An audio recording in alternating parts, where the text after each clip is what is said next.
The Regeneration of Lord Ernie, Chapter 1. John Hendrix was bear leading at the time. He had originally studied for holy orders, but had abandoned the church later for private reasons connected with his faith, and had taken to teaching and tutoring instead.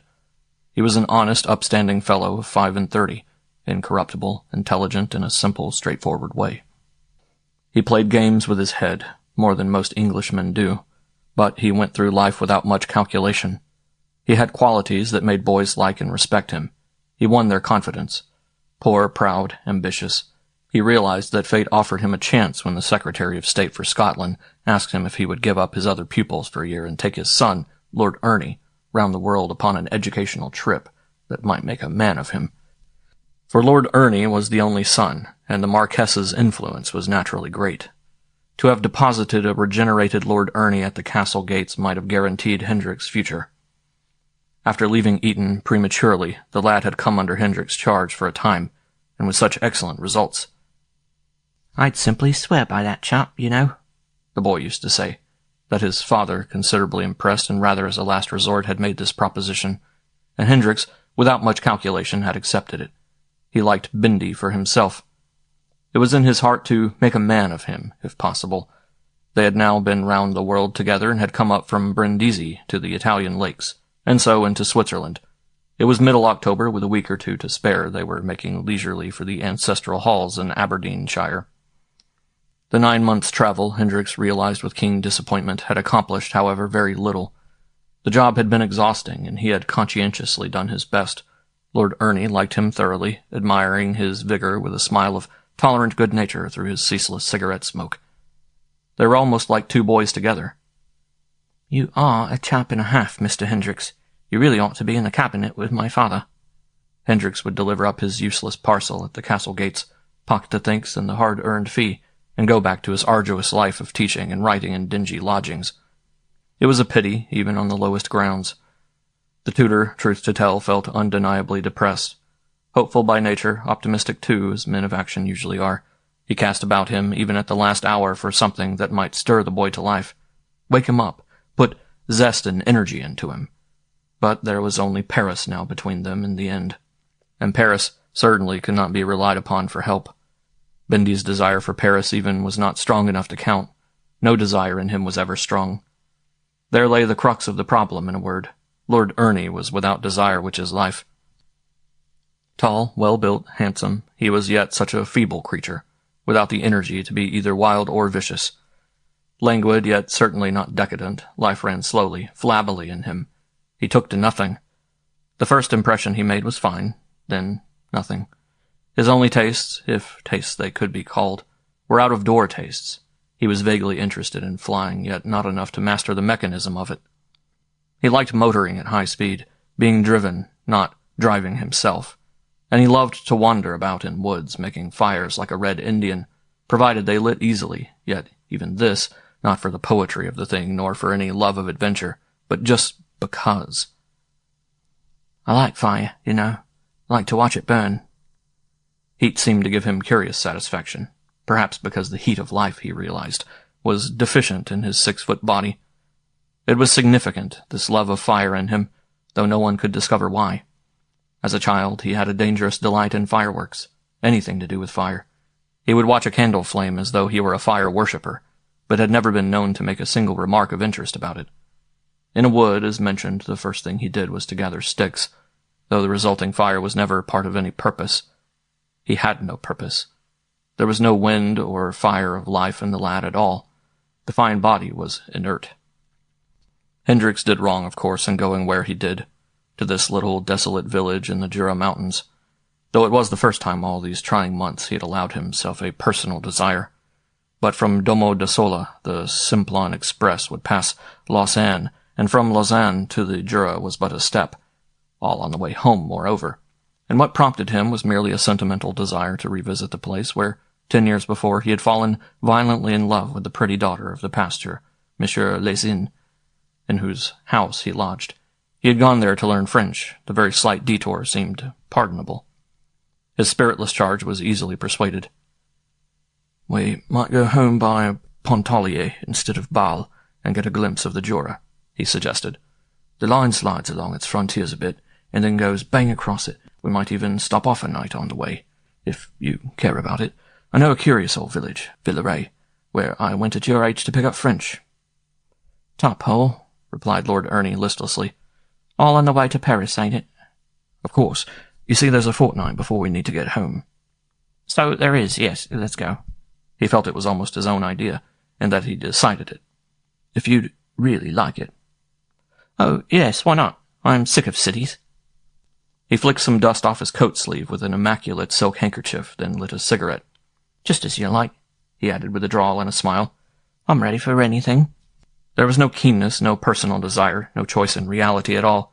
Flabby good nature merely. A suggestion was invariably enough, as though the boy had no will of his own. His opposition rarely more than negative sulking that soon flattened out because it was forgotten. Indeed, no sign of positive life lay in him anywhere. No vitality, aggression, coherence of desire and will. Vacuous rather than imbecile, unable to go forward upon any definite line of his own, as though all wheels had slipped their cogs.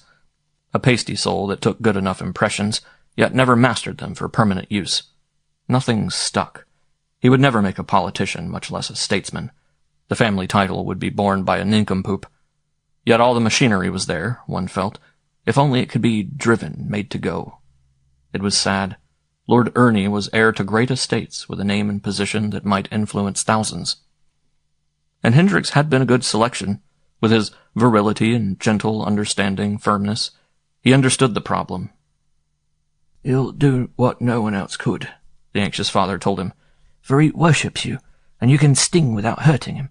You'll put life and interest into him if anybody in this world can. I have great hopes of this tour. I shall always be in your debt, Mr. Hendrix." And Hendrix had accepted the onerous duty in his big, high-minded way. He was conscientious to the backbone. This little side trip was his sole deflection, if such it can be called even. "Life, light, and cheerful influences," had been his instructions. "Nothing dull or melancholy. An occasional fling, if he wants it. I'd welcome a fling as a good sign, and as much intercourse with decent people and stimulating sightseeing as you can manage, or can stand," the Marquess added with a smile. "Only, you won't overtax the lad, will you? Above all, let him think he chooses and decides, when possible." Villeray, however, hardly complied with these conditions. There was melancholy in it. Hendrix's mind, whose reflexes the spongy nature of the empty lad absorbed too easily, would be in a minor key. Yet a night could work no harm. Whence came, he wondered, the fleeting notion that it might do good? Was it perhaps that Les, the vigorous old pasteur, might contribute something? Les had been a considerable force in his own development, he remembered. They had corresponded a little since. Les was out of the common, certainly, restless energy in him, as of the sea. Hendrix found difficulty in sorting out his thoughts and motives, but Les was in them somewhere. This idea that his energetic personality might help, his vitalizing effect at least would counteract the melancholy. For Villeray lay huddled upon unstimulating slopes, the robe of gloomy pine woods sweeping down towards its poverty from bleak heights and desolate gorges. The peasants were morose, ill-living folk. It was a dark, untaught corner in a range of otherwise fairy mountains, a backwater the sun had neglected to clean out. Superstitions, Hendrix remembered, of incredible kind still lingered there. A touch of the sinister hovered about the composite mind of its inhabitants. The pasteur fought strenuously this blackness in their lives and thoughts, in the village itself with more or less success, though even there the drinking and habits of living were utterly unsweetened. But on the heights, among the somewhat arid pastures, the mountain men remained untamed, turbulent, even menacing. Hendrix knew this of old, though he had never understood too well. But he remembered how the English boys at La Cure were forbidden to climb in certain conditions, because the life in these scattered chalets was somehow loose and violent. There was danger there, the danger, however, never definitely stated. Those lonely ridges lay cursed beneath dark skies. He remembered, too, the savage dogs, the difficulty of approach, the aggressive attitude toward the plucky pasteur's visits to these remote upland pâturages. They did not lie in his parish. Les made his occasional visits as man and missionary, for extraordinary rumors, Hendrix recalled, were rife, of some queer worship of their own these lawless peasants kept alive in their distant windy territory, planted there first, the story had it, by some renegade priest whose name was now forgotten. Hendrix himself had no personal experiences. He had been too deeply in love to trouble about outside things, however strange. But Maustin's case had never quite left his memory. Maustin, who climbed up by unlawful ways, stayed away 2 whole days and nights, and came back suddenly with his air of being broken, shattered, appallingly used up, his face so lined and strained it seemed aged by 20 years, and yet with a singular new life in him, so vehement, loud, and reckless it was like a kind of sober intoxication. He was packed off to England before he could relate anything, but he had suffered shocks. His white, passionate face, his boisterous new vigor, the way Monsieur Les screened his view of the heights as he put him personally into the Paris train. Almost as though he feared the boy would see the hills and make another dash for them. Made up an unforgettable picture in the mind. Moreover, between the sodden village and that string of evil chalets that lay in their dark line upon the heights, there had been links. Exactly of what nature he never knew, for love made all else uninteresting. Only he remembered swarthy, dark-faced messengers descending into the sleepy hamlet from time to time. Big, mountain-limbed fellows with wind in their hair and fire in their eyes. That their visits produced commotion and excitement of difficult kinds. That wild orgies invariably followed in their wake. And that when the messengers went back they did not go alone. There was life up there, whereas the village was moribund, and none who went ever cared to return. Coudrefin, the young giant vigneron, taken in this way from the very sight of his sweetheart too, came back 2 years later as a messenger himself. He did not even ask for the girl, who had meanwhile married another. "There's life up there with us," he told the drunken loafers in the Guillaume Tell. "Wind and fire to make you spin to the devil or to heaven."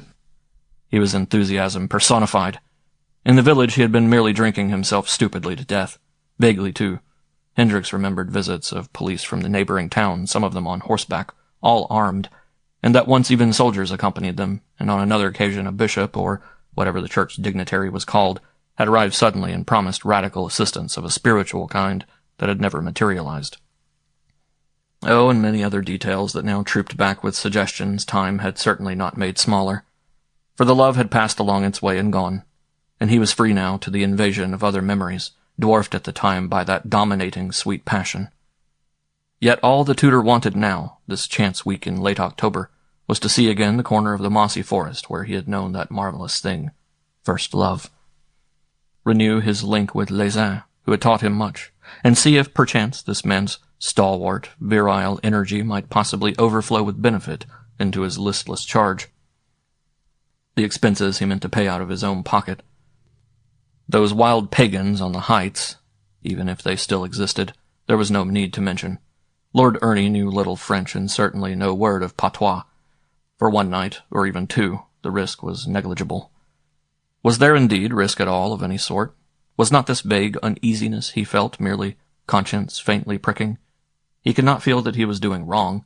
At worst, the youth might feel depression for a few hours, speedily curable by taking the train.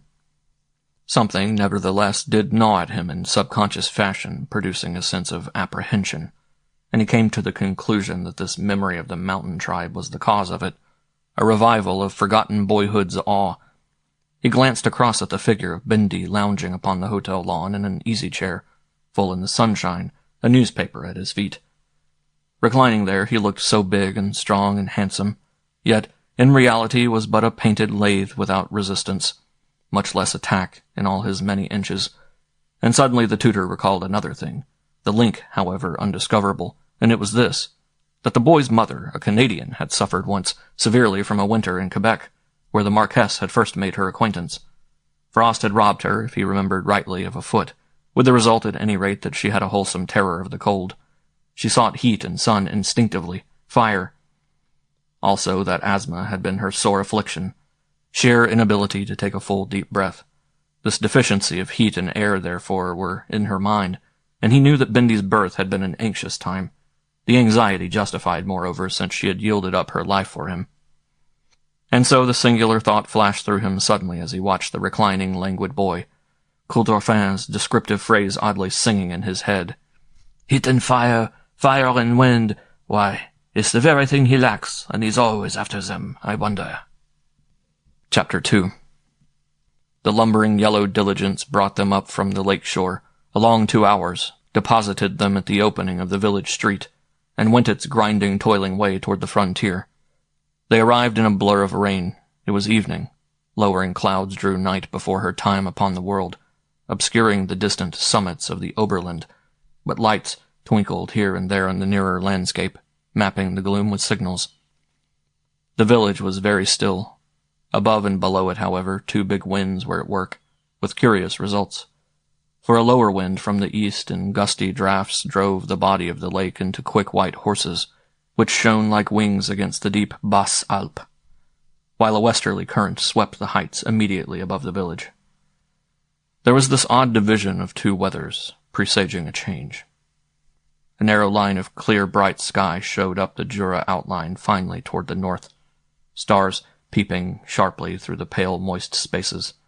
Hurrying vapors driven by the upper westerly wind concealed them thinly. They flashed and vanished.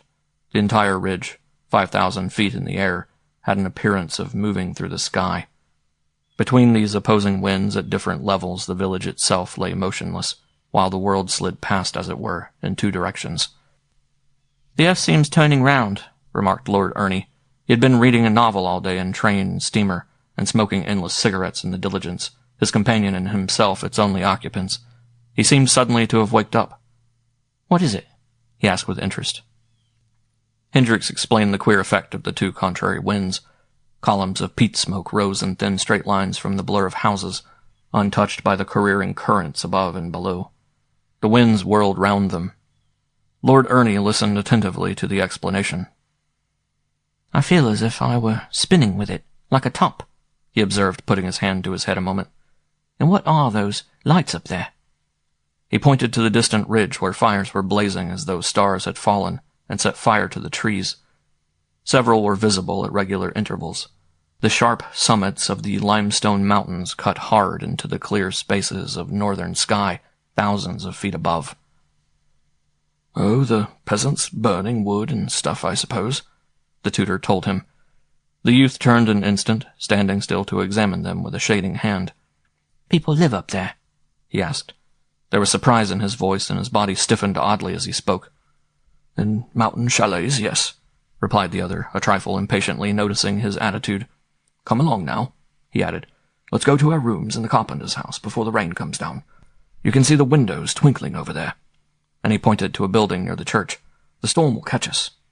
They moved quickly down the deserted street together in the deepening gloom, passing little gardens, doors of open barns, straggling manure heaps, and courtyards of cobbled stones where the occasional figure of a man was seen.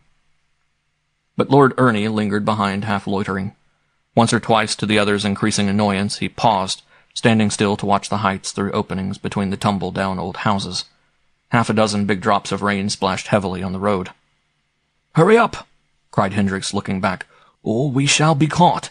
It's the mountain wind, the coup de joie. You can hear it coming." For the lad was peering across a low wall in an attitude of fixed attention. He made a gesture with one hand, as though he signaled towards the ridges where the fires blazed. Hendrix called pretty sharply to him then. It was possible, of course, that he misinterpreted the movement. It may merely have been that he passed his fingers through his hair, across his eyes, or used the palm to focus sight, for his hat was off and the light was quite uncertain. Only, Hendrix did not like the lingering or the gesture. He put authority into his tone at once. "Come along, will you? Come along, Bindi," he called. The answer filled him with amazement. All right, I'll follow along in a moment. I like this." The tutor went back a few steps towards him. The tone startled him. "Like what?" he asked. And Lord Ernie turned towards him with another face. There was a fighting in it. There was resolution. "This, of course," the boy answered steadily, but with excitement shut down behind as he waved one arm towards the mountains. "I've dreamed this sort of thing. I've known it somewhere. We've seen nothing like it, all our stupid trip." The flash in his brown eyes passed then, as he added more quietly but with firmness, "Don't wait for me. I'll follow." Hendrix stood still in his tracks. There was a decision in the voice and manner that arrested him. The confidence, the positive statement, the eager desire, the hint of energy. All this was new. He had never encouraged the boy's habit of vivid dreaming, deeming the narration unwise. It flashed across him suddenly now that the deficiency might be only on the surface.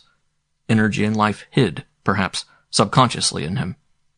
Did the dreams betray an activity he knew not how to carry through and correlate with his everyday external world? And were these dreams evidence of deep hidden desire, a clue possibly to the energy he sought and needed, the exact kind of energy that might set the inert machinery in motion and drive it? He hesitated an instant, waiting in the road. He was on the verge of understanding something that yet just evaded him. Bindi's childish, instinctive love of fire, his passion for air, for rushing wind, for oceans of limitless. There came at that moment a deep roaring in the mountains. Far away, but rapidly approaching, the ominous booming of it filled the air. The westerly wind descended by the deep gorges, shaking the forests, shouting as it came. Clouds of white dust spiraled into the sky off the upper roads, spread into sheets like snow, and swept downwards with incredible velocity. The air turned suddenly cooler. More big drops of rain splashed and thudded on the roofs and road. There was a feeling of something violent and instantaneous about to happen, a sense almost of attack. The Joran tore headlong down into the valley. "Come on, man!" he cried at the top of his voice. "That's the Joran! I know it of old. It's terrific. Run!" And he caught the lad still lingering by the arm. But Lord Ernie shook himself free with an excitement almost violent. "I've been up there with those great fires," he shouted. "I know the whole blessed thing, but where was it? Where?" His face was white, eyes shining, manner strangely agitated. "Big, naked fellows who dance like wind, and rushing women of fire, and—" Two things happened then, interrupting the boy's wild language. The Joran reached the village and struck it. The houses shook. The trees bent double, and the cloud of limestone dust, painting the darkness white, swept on between Hendrix and the boy with extraordinary force, even separating them. There was a clatter of falling tiles, of banging doors and windows, and then a burst of icy rain that fell like iron shot on everything, raising actual spray. The air was in an instant thick. Everything drove past, roared, trembled, and secondly, just in that brief instant when man and boy were separated, there shot between them with shadowy swiftness the figure of a man, hatless, with flying hair, who vanished with running strides into the darkness of the village street beyond, also rapidly that sight could focus the manner neither of his coming nor of his going. Hendrix caught a glimpse of a swarthy elemental type of face, the swing of great shoulders, the leap of big loose limbs, something rushing and elastic in the whole appearance. But nothing he could claim for definite detail. The figure swept through the dust and wind like an animal and was gone. It was indeed only the contrast of Lord Ernie's whitened skin, of his graceful half-elegant outline, that enabled him to recall the details that he did. The weather-beaten visage seemed to storm away. Bindi's delicate, aristocratic face shone so pale and eager, but that a real man had passed was indubitable, for the boy had made a flurried movement as though to follow. Hendrix caught his arm with a determined grip and pulled him back. "Who was that? Who was it?" Lord Ernie cried breathlessly, resisting with all his strength but vainly. "Some mountain fellow, of course. Nothing to do with us." And he dragged the boy after him down the road. For a second both seemed to have lost their heads. Hendrix certainly felt a gust of something strike him into momentary consternation that was half alarm. "From up there, where the fires are?" asked the boy, shouting above the wind and rain. Yes, I suppose so. Come along. We shall be soused. Are you mad?"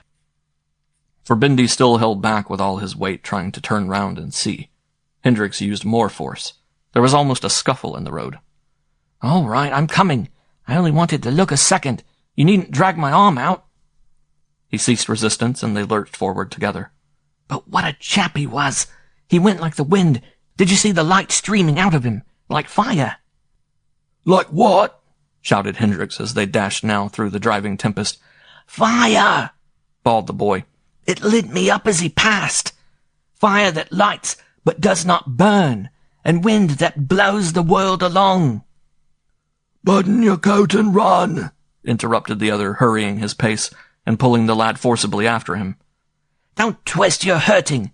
I can run as well as you," came back, with an energy Bindi had never shown before in his life. He was breathless, panting, charged with excitement still. "It touched me as he passed. Fire that lights but doesn't burn, and wind that blows the heart to flame, Let me go, will you? Let go my hand." He dashed free and away. The torrential rain came down in sheets now from a windless sky, for the Joran was already miles beyond them, tearing across the angry lake. They reached the carpenter's house, where their lodging was, soaked to the skin. They dried themselves and ate the light supper of soup and omelette prepared for them, ate it in their dressing gowns. Lord Ernie went to bed with a hot water bottle of rough stone. He declared with decision that he felt no chill. His excitement had somewhat passed. "But I say, Mr. Hendrix," he remarked as he settled down with his novel and a cigarette, calmed and normal again, "this is a place and a half, isn't it? It stirs me all up. I suppose it's the storm. What do you think?" "Electrical state of the air, yes," replied the tutor briefly. Soon afterwards he closed the shutters on the weather side, said good night, and went into his own room to unpack. The singular phrase Bindi had used kept singing through his head. Fire that lights but doesn't burn, and wind that blows the heart to flame. The first time he had said, blows the world along. Where on earth had the boy got hold of such queer words? He still saw the figure of that wild mountain fellow who had passed between them, with the dust and wind and rain. There was confusion in the picture, or rather in his memory of it, perhaps. But it seemed to him, looking back now, that the man in passing had paused a second, the briefest second merely, and had spoken, or at any rate had stared closely a moment into Bindi's face, and that some communication had been between them in that moment of elemental violence. Chapter 3. Pasteur Lézin, Hendrix remembered very well. Even now in his old age he was a vigorous personality. But in his youth he had been almost revolutionary, wild enough too, it was rumored, until he had turned to God of his own accord, as offering a larger field for his strenuous vitality.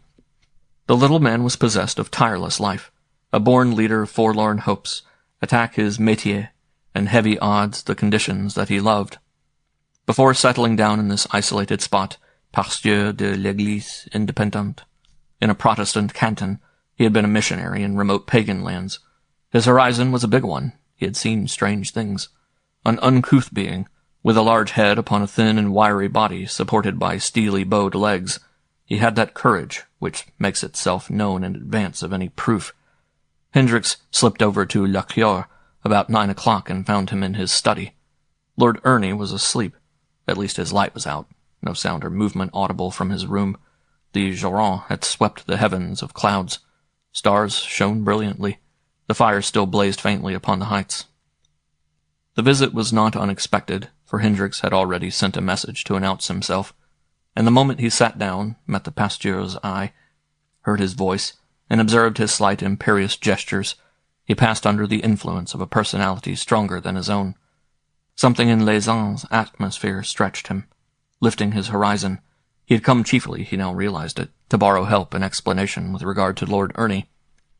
The events of 2 hours before had impressed him more than he quite cared to own, and he wished to talk about it. But somehow he found it difficult to state his case.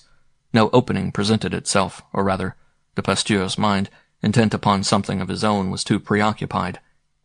In reply to a question presently, the tutor gave a brief outline of his present duties, but omitted the scene of excitement in the village street, for as he watched the furrowed face in the light of the study lamp, he realized both anxiety and spiritual high pressure at work below the surface there.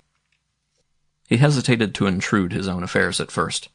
They discussed, nevertheless, the psychology of the boy, and the unfavorable chances of regeneration, while the old man's face lit up and flashed from time to time, until at length the truth came out, and Hendrix understood his friend's preoccupation.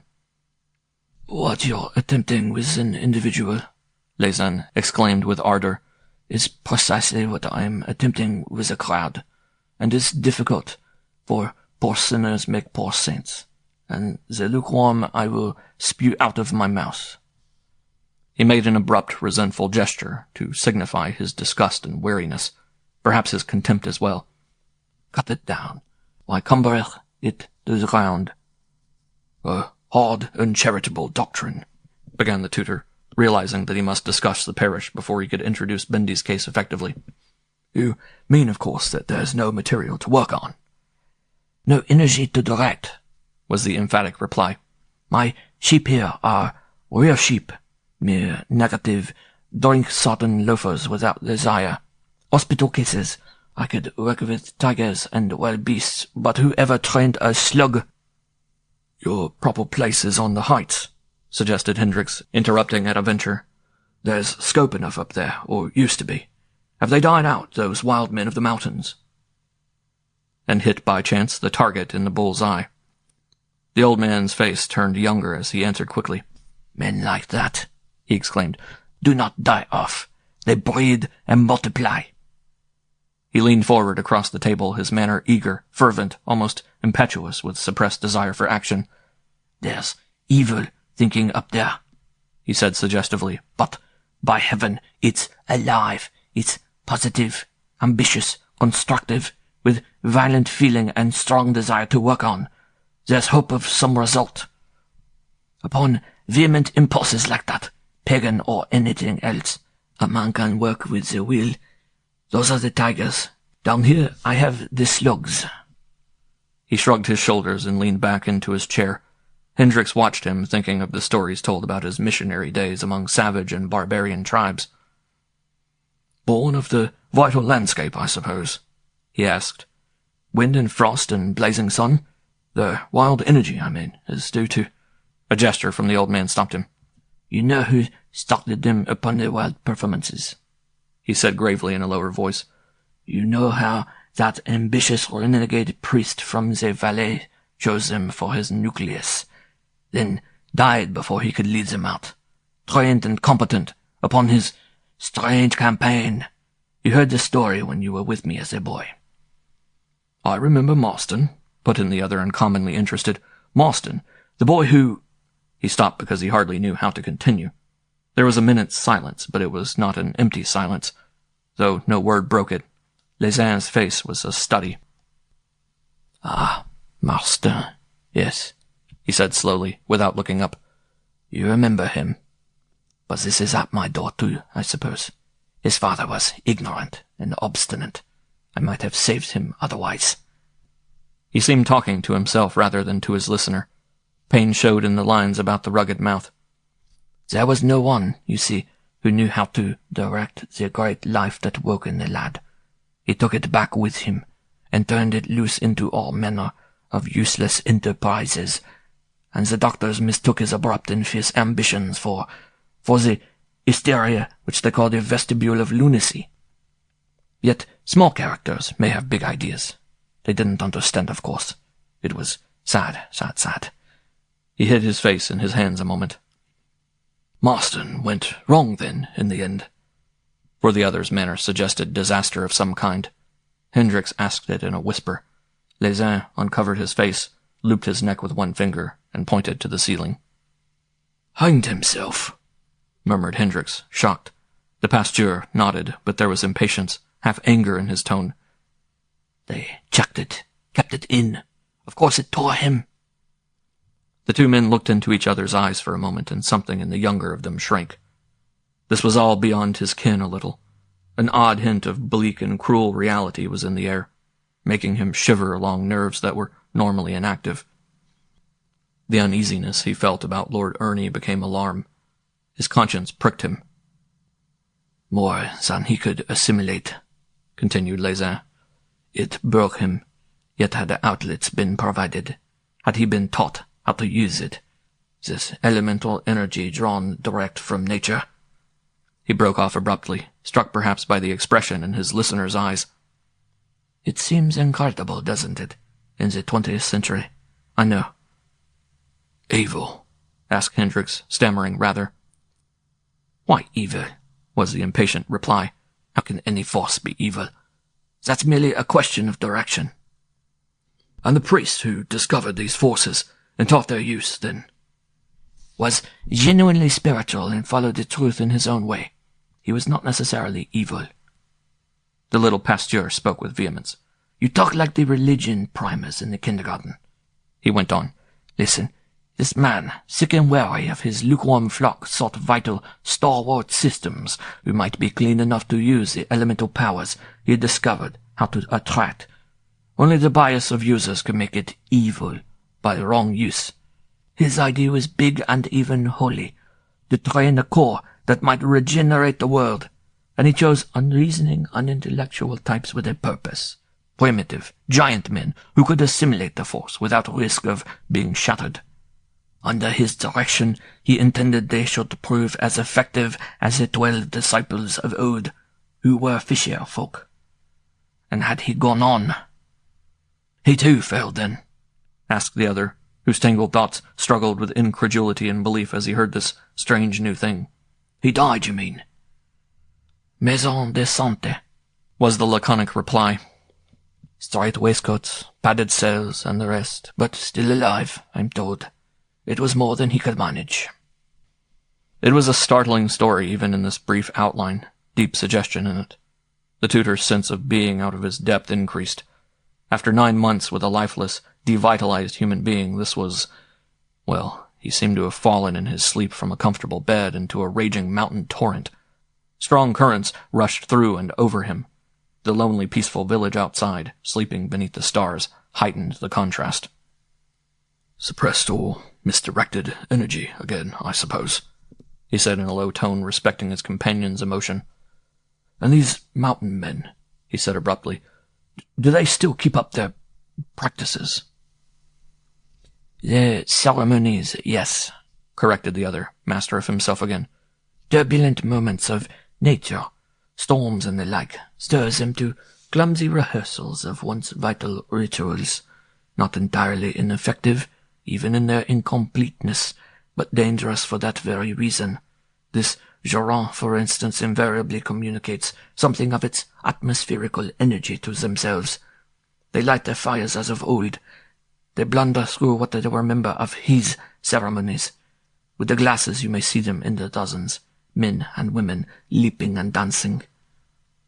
It is an amazing sight, great beauty in it, impossible to witness even from a distance without feeling the desire to take part in it. Even my people feel it, the only time they ever get alive." He jerked his head contemptuously toward the street, "or feel desire to act. And someone from the heights, a messenger perhaps, will be down later, this very evening probably, on the hunt." "On the hunt?" Hendrix asked it half below his breath. He felt a touch of awe as he heard this experienced, genuinely religious man speak with conviction of such curious things. "On the hunt," he repeated more eagerly. "Messengers do come down," was the reply.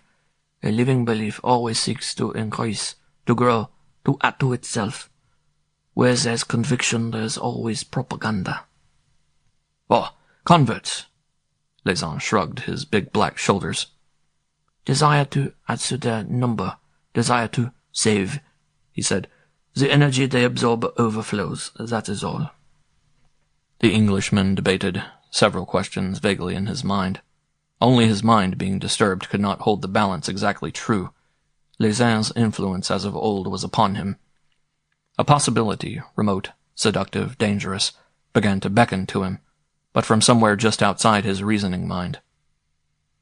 "And they always know when one of their kind is near," the voice slipped in between his tumbling thoughts, "as though they get it instinctively from these universal elements they worship. They select their recruits with marvelous judgment and precision. No messenger ever goes back alone, nor has a recruit ever been known to return to the lazy squalor of the conditions whence he escaped." The younger man sat upright in his chair, suddenly alert, and the gesture that he made unconsciously might have been read by a keen psychiatrist as evidence of mental self-defense. He felt the forbidden impulse in him gathering force, and tried to call a halt. At any rate, he called upon the other man to be explicit. He inquired point-blank what this religion of the heights might be. What were these elements these people worshipped?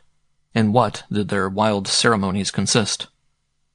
And Les, breaking bounds, let his speech burst forth in a stream of explanation, learned of actual knowledge, as he claimed, and uttered with a vehement conviction that produced an undeniable effect upon his astonished listener. Told by no dreamer, but by a righteous man who lived, not merely preached his certain faith, Hendrix, before the half was heard, forgot what age and land he dwelt in. Whole blocks of conventional belief crumbled and fell away. Brick walls erected by routine to mark narrow paths of proper conduct, safe, moral, advisable conduct, thawed and vanished. Through the ruins, scrambling at him from huge horizons never recognized before, came all manner of marvelous possibilities. The little confinement of modern thought appalled him suddenly. Les spoke slowly, said little, was not even speculative. It was no mere magic of words that made the dim-lit study swim these deep waters beyond the ripple of pert creeds, but rather the overwhelming sense of sure conviction driving behind the statements. The little man had witnessed curious things, yes, in his missionary days, and that he had found truth in them in place of ignorant nonsense was remarkable enough. That silly superstitions prevalent among older nations could be signs really of their former greatness, linked mightily close to natural forces, was a startling notion. But it paved the way in Hendrix's receptive mind just then for the belief that certain so-called elements might be worshipped, known intimately, that is, to the uplifting advantage of the worshippers. And what elements more suitable for adoring imitation than wind and fire? For in a human body the first signs of what men term life are heated, which is combustion, and breath, which is a measure of wind. Life means fire, drawn first from the sun, and breathing borrowed from the omnipresent air. There might credibly be ways of assaulting these elements and taking heaven by storm, of seizing from their inexhaustible stores an abnormal measure, of straining this huge raw supply into effective energy for human use, vitality, living with fire and wind in their most active moments, closely imitating their movements, following in their footsteps, understanding their laws of being, going identically with them. There lay a hint of the method. It was once when men were primitively close to nature, instinctual knowledge. The ceremony was the teaching. The powers of fire, the principalities of air existed, and humanity could know their qualities by the ritual of imitation, could actually absorb the fierce enthusiasm of flame and the tireless energy of wind. Such transference was conceivable. Les at any rate, somehow made it so. His description of what he had personally witnessed, both in wilder lands and here in this little mountain range of Middle Europe, had a reality in it that was upsetting to the last degree. "There is nothing more difficult to believe," he said, "yet more certainly true, than the effect of these singular elemental rites." He laughed a short, dry laugh. "The medieval superstition that a witch could raise a storm is but a remnant of a once completely efficacious system," he concluded, "though had that strange being, the Valais priest, rediscovered the process and introduced it here, I have never been able to ascertain. That he did so, results have proved. At any rate, it lets in life, moreover, in astonishing abundance. So, whether for destruction or regeneration, depends obviously upon the use the recipient puts it to. That's where the direction comes in." The beckoning impulse in the tutor's bewildered thoughts drew closer. The moment for communicating it had come at last. Without more ado, he took the opening. He told his companion the incident in the village street, the boy's abrupt excitement, his newfound energy, the curious words he used, the independence and vitality of his attitude. He told also of his parentage, of his mother's disabilities, his craving for rushing air in abundance, his love of fire for its own sake, of his magnificent physical machinery, yet of his uselessness. And Les, as he listened, seemed built on wires. Searching questions shot forth like blows into the other's mind. The pasteur's sudden increase of enthusiasm was infectious. He leaped intuitively to the thing in Hendrix's thought. He understood the beckoning. The tutor answered the questions as best he could, aware of the end in view with the trepidation and a kind of mental breathlessness. Yes, unquestionably, Bendy had exchanged communication of some sort with the man, though this excitement had been evident even sooner. "And you saw this man yourself?" Les pressed him. "Indubitably, a tall and hurrying figure in the dusk. He brought energy with him. The boy felt it and responded." Hendrix nodded. "Became quite unmanageable for some minutes," he replied. "He assimilated it, though. There was no distress exactly?" Les asked sharply. "None that I could see. Pleasurable excitement, something aggressive, a rather wild enthusiasm. His will began to act. He used that curious phrase about wind and fire, He turned alive. He wanted to follow the man. And the face, how would you describe it? Did it bring terror, or confidence? Dark and splendid, answered the other as truthfully as he could. In a certain sense, rushing, tempestuous, yet stern, rather. A face like the heights, suggested Les impatiently. A windy, fiery aspect in it, eh? The man swept past like the spirit of a storm in imaginative poetry, began the tutor, hunting through his thoughts for adequate description, then stopped as he saw that his companion had risen from his chair and began to pace the floor. The pasteur paused a moment beside him, hands thrust deep into his pockets, head bent down and shoulders forward. For 20 seconds he stared into his visitor's face intently, as though he would force into him the thought in his own mind. His features seemed working visibly, yet behind a mask of strong control. "Don't you see what it is? Don't you see?" he said in a lower, deeper tone. "They knew. Even from a distance they were aware of his coming. He is one of themselves." And he straightened up again. "He belongs to them." "One of them? One of the wind and fire lot?" the tutor stammered. The restless little man returned to his chair opposite, full of suppressed and vigorous movement, as though he were strung on springs. "He's of them," he continued, "but in a peculiar and particular sense, more than merely a possible recruit.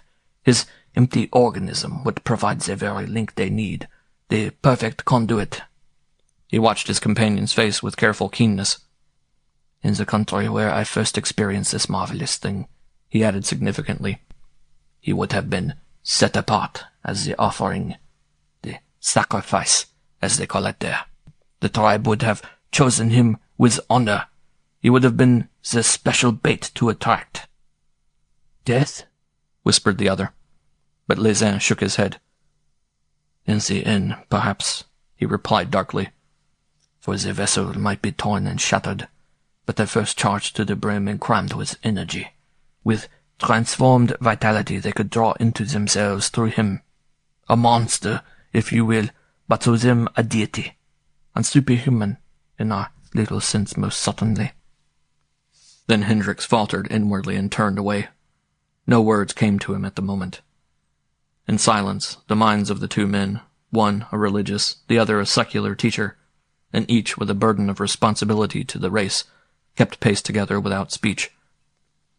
The religious, however, outstripped the pedagogue. What he next said seemed a little disconnected with what had preceded it, although Hendrix caught the drift easily enough and shuddered. "An organism needing heat," observed Les calmly, "can absorb without danger what would destroy a normal person. Alcohol, again, neither injures nor intoxicates, up to a given point, the system that really requires it." The tutor, perplexed and sorely tempted, felt that he drifted with a tide he found it difficult to stem. "Up to a point," he repeated. "That's true, of course." "Up to a given point," echoed the other, with significance that made his voice sound solemn. "Then rescue in the nick of time." He waited 2 full minutes and more for an answer. Then, as none was audible, he said another thing. His eyes were so intent upon the tutor's that the latter raised his own unwillingly, and understood thus all that lay behind the pregnant little sentence. "With a number it would not be possible, but with an individual it could be done. Brim the empty vessel first, then rescue in the nick of time. Regeneration!"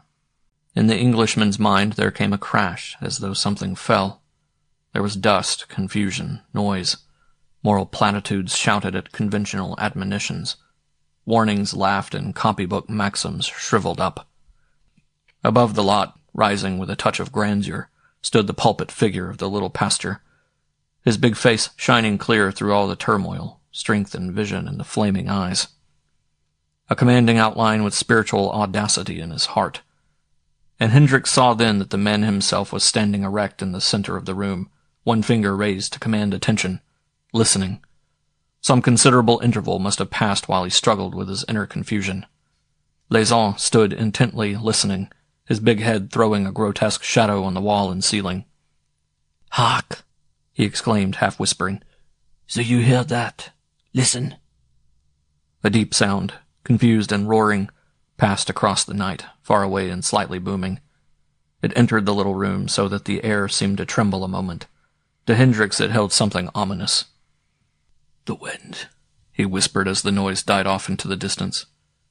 "Yet a moment ago the night was still enough. The stars were shining." There was tense excitement in the room just then. It showed in Les face, which had gone white as a cloth. Hendrix himself felt extraordinarily stirred. "Not wind, but human voices," the older man said quickly. "It's shouting. Listen." And his eyes ran round the room, coming to rest finally in a corner, where his hat and cloak hung from a nail. A gesture accompanied the look. He wanted to be out. The tutor half rose to take his leave. "You have duties tonight elsewhere," he stammered. "I'm forgetting." His own instinct was to get away himself with Bindi by the first early diligence. He was afraid of yielding. "Hush," whispered Les peremptorily. "Listen." He opened the window at the top, and through the crack where the stars peeped brightly there came, louder than before, the uproar of human voices, floating through the night from far away. The air of the great pine forest came in with it. Hendrix listened intently a moment. He positively jumped to feel a hand upon his arm. Les big head was thrust close up into his face. "That's the commotion in the village," he whispered. "A messenger has come and gone. Someone has gone back with him. Tonight I shall be needed, down here, but tomorrow night, when the great ritual takes place, up there." Hendrix tried to push him away so as not to hear the words, but the little man seemed immovable as a rock. The impulse remained probable in the mind without making the muscles work, for the tutor, sorely tempted, longed to dare, yet faltered in his will. "If you felt like taking the risk," the words continued seductively, "we might place the empty vessel near enough to let it fill, then rescue it, charged with energy, in the nick of time." And the pasteur's eyes were aglow with enthusiasm, his voice even trembling at the thought of high adventure to save another's soul. "Watch merely," Hendrix heard his own voice whisper, hardly aware that he was saying it. "Without taking part." He said it thickly, stupidly, a man wavering and unsure of himself. "It would be an experience," he stammered. "I've never—" "Merely watch, yes. Look on, let him see," interrupted the other with eagerness. "We must be very careful. It's worth trying, a last resort." They still stood close together. Hendrix felt the little man's breath on his face as he peered up at him. "I admit the chance," he began weakly. "There is no chance," was the vigorous reply. "There is only providence. You have been guided." "But as to risk and failure, what of them? What's involved?" he asked, recklessness increasing in him. "New wine in old bottles," was the answer. "But here, you tell me, the vessel is not damaged, but merely empty. The machinery is all right, if he merely watches, as from a distance." Yes, the machinery is there, I agree. The boy has breeding, health, and all the physical qualities. Good blood and nerves and muscles. It's only that life refuses to stay and drive them." His heart beat with violence even as he said it. He felt the energy and zeal from the older man pour into him. He was realizing in himself on a smaller scale what might take place with the boy in large, but still shrank. Les for the moment, said no more. His spiritual discernment was equal to his boldness. Having planted the seed, he left it to grow or die. The decision was not for him. In the light of the single lamp the two men sat facing each other, listening, waiting, while Les talked occasionally, but in the main kept silence. Some time passed, though how long the tutor could not say. In his mind was wild confusion. How could he justify such a mad proposal? Yet, how could he refuse the opening, preposterous though it seemed? The enticement was very great. Temptation rushed upon him. Striving to recall his normal world, he found it difficult. The face of the old Marquess seemed a mere lifeless picture on a wall. It watched, but could not interfere. Here was an opportunity to take or leave. He fought the battle in terms of naked souls while the ordinary, four-cornered morality hid its face a while. He heard himself explaining, delaying, hedging, half-toying with the problem. But the redemption of a soul was at stake, and he tried to forget the environment and conditions of modern thought and belief. Sentences flashed at him out of the battle. I must take him back worse than when I started, or... what? A violent being like Maustin, or a redeemed, converted system with new energy. It's a chance, and my last. Moreover, odd, half-comic detail, there was the support of the church, of a Protestant clergyman, whose fundamental beliefs were similar to the evangelical persuasions of the boy's family. Conversion, as demoniacal possession, were both traditions of the blood. After all, the old Marquess might understand and approve. You took the opening God set in your way in his wisdom. You showed faith and courage. Far be it from me to condemn you. The picture on the wall looked down at him and spoke the words. The wild hypothesis of the intrepid little missionary pasteur swept him with an effect like hypnotism. Then suddenly something in him seemed to decide finally for itself. He flung himself, morality and all, upon this vigorous other personality. He leaned across the table, his face close to the lamp. His voice shook as he spoke. "Would you?" he asked.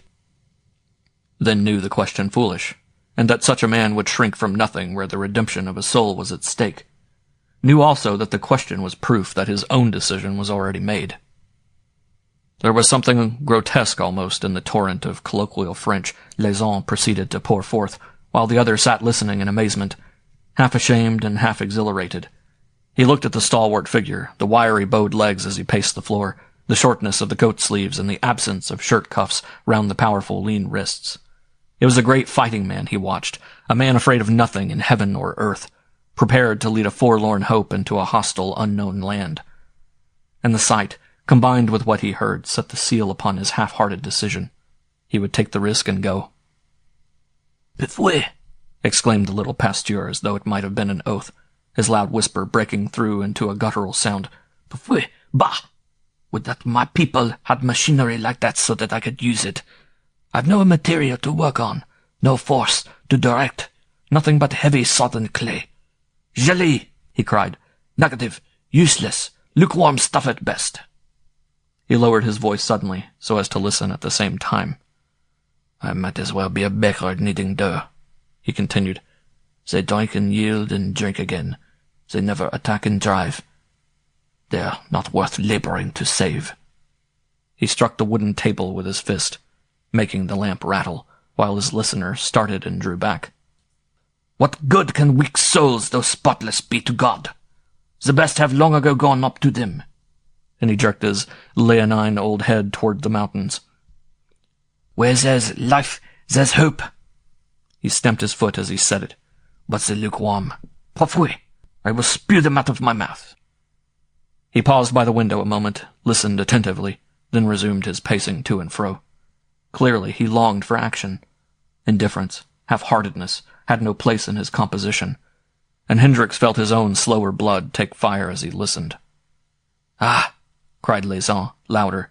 "What a battle I could fight up there for God, could I but live among them, stem the flow of their dark, strong vitality, then twist it round and up, up, up." And he jerked his finger skywards. "It's the great sinners we want, not the meek-faced saints. There's enough among those devils to bring a whole canton to the great footstool, could I but direct it." He paused a moment, standing over his astonished visitor. "Bring the boy up with you, and let him drink his fill. And pray, I say, that he become a violent sinner first, in order that later there shall be something worth offering to God, over one sinner that repenteth." A rapid, nervous knocking interrupted the flow of words, and the figure of a woman stood upon the threshold. With the opening of the door came also again the roaring from the night outside. Hendrix saw the tall, somewhat disheveled outline of the wife.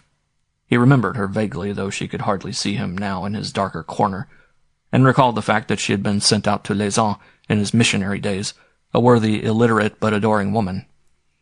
She wore a shawl, her hair was untidy, her eyes fixed and staring. Her husband's sturdy little figure, as he rose, stood level with her chin. "You hear it, Jules?" she whispered thickly. "The Joran has brought them down. You'll be needed in the village."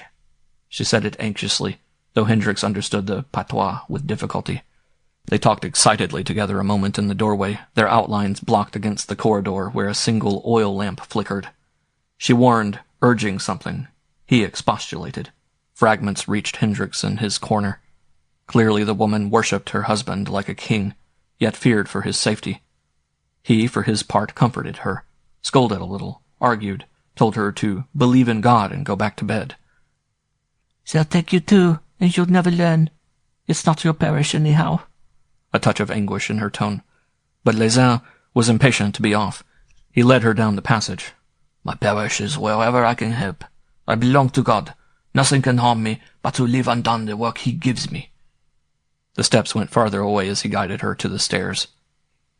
Outside, the roar of voices rose and fell. Wind brought the drifting sound. Wind carried it away. It was like the thunder of the sea. And the Englishman, using the little scene as a flashlight upon his own attitude, saw it for an instant as God might have seen it. Les point of view was high, scanning a very wide horizon. His eye being single, the whole body was full of light. The risk, it suddenly seemed, was nothing. To shirk it, indeed, the merest cowardice. He went up and seized the pasteur's hand. "Tomorrow," he said, a trifle shakily perhaps, yet looking straight into his eyes. "If we stay over, I'll bring the lad with me, provided he comes willingly." "You will stay over," interrupted the other with decision. "Come to supper at 7. Come in mountain boots. Use persuasion, but not force. He shall see it from a distance, without taking part." "From a distance, yes," the tutor repeated, "but without taking part." "I know the signs," the pastor broke in significantly.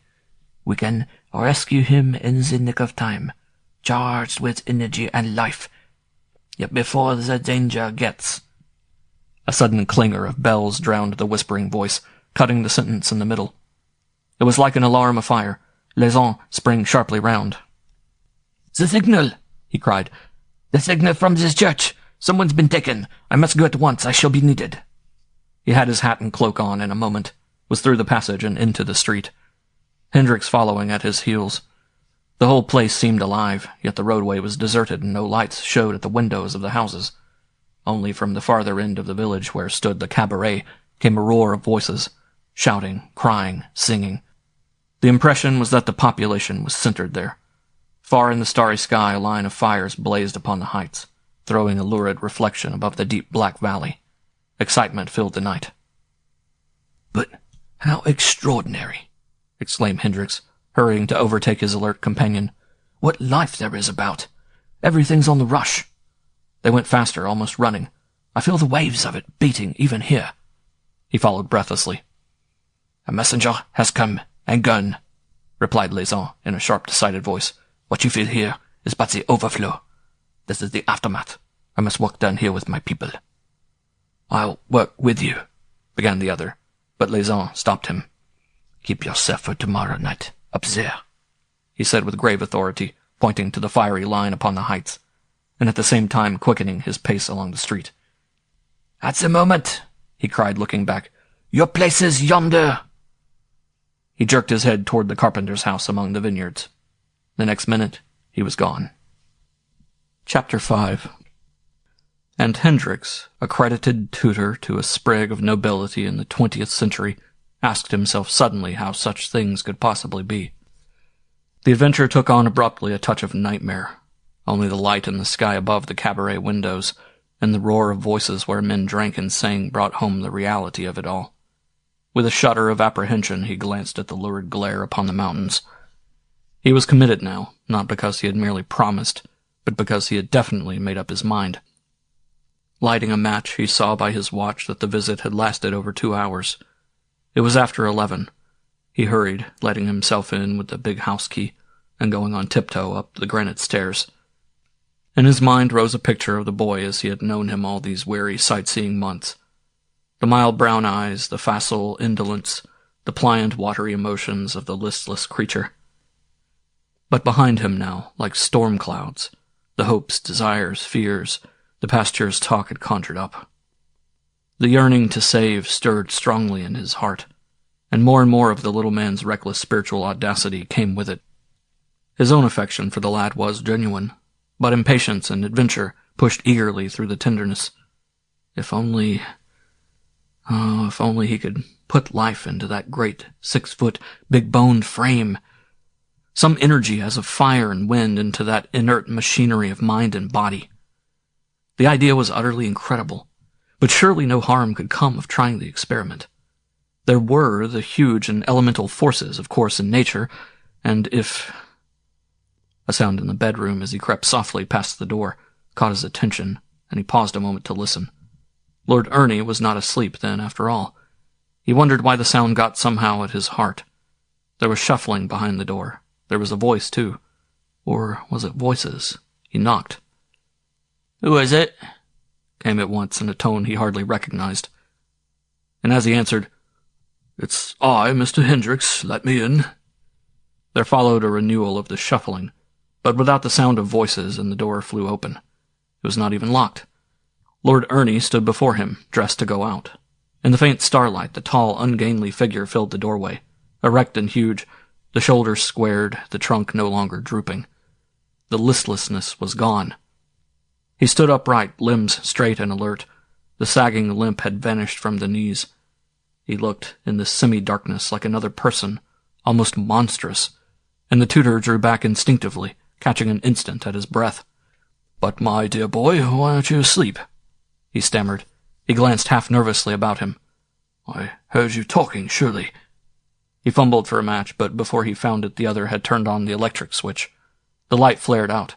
There was no one else in the room. "Is anything wrong with you? What's the matter?"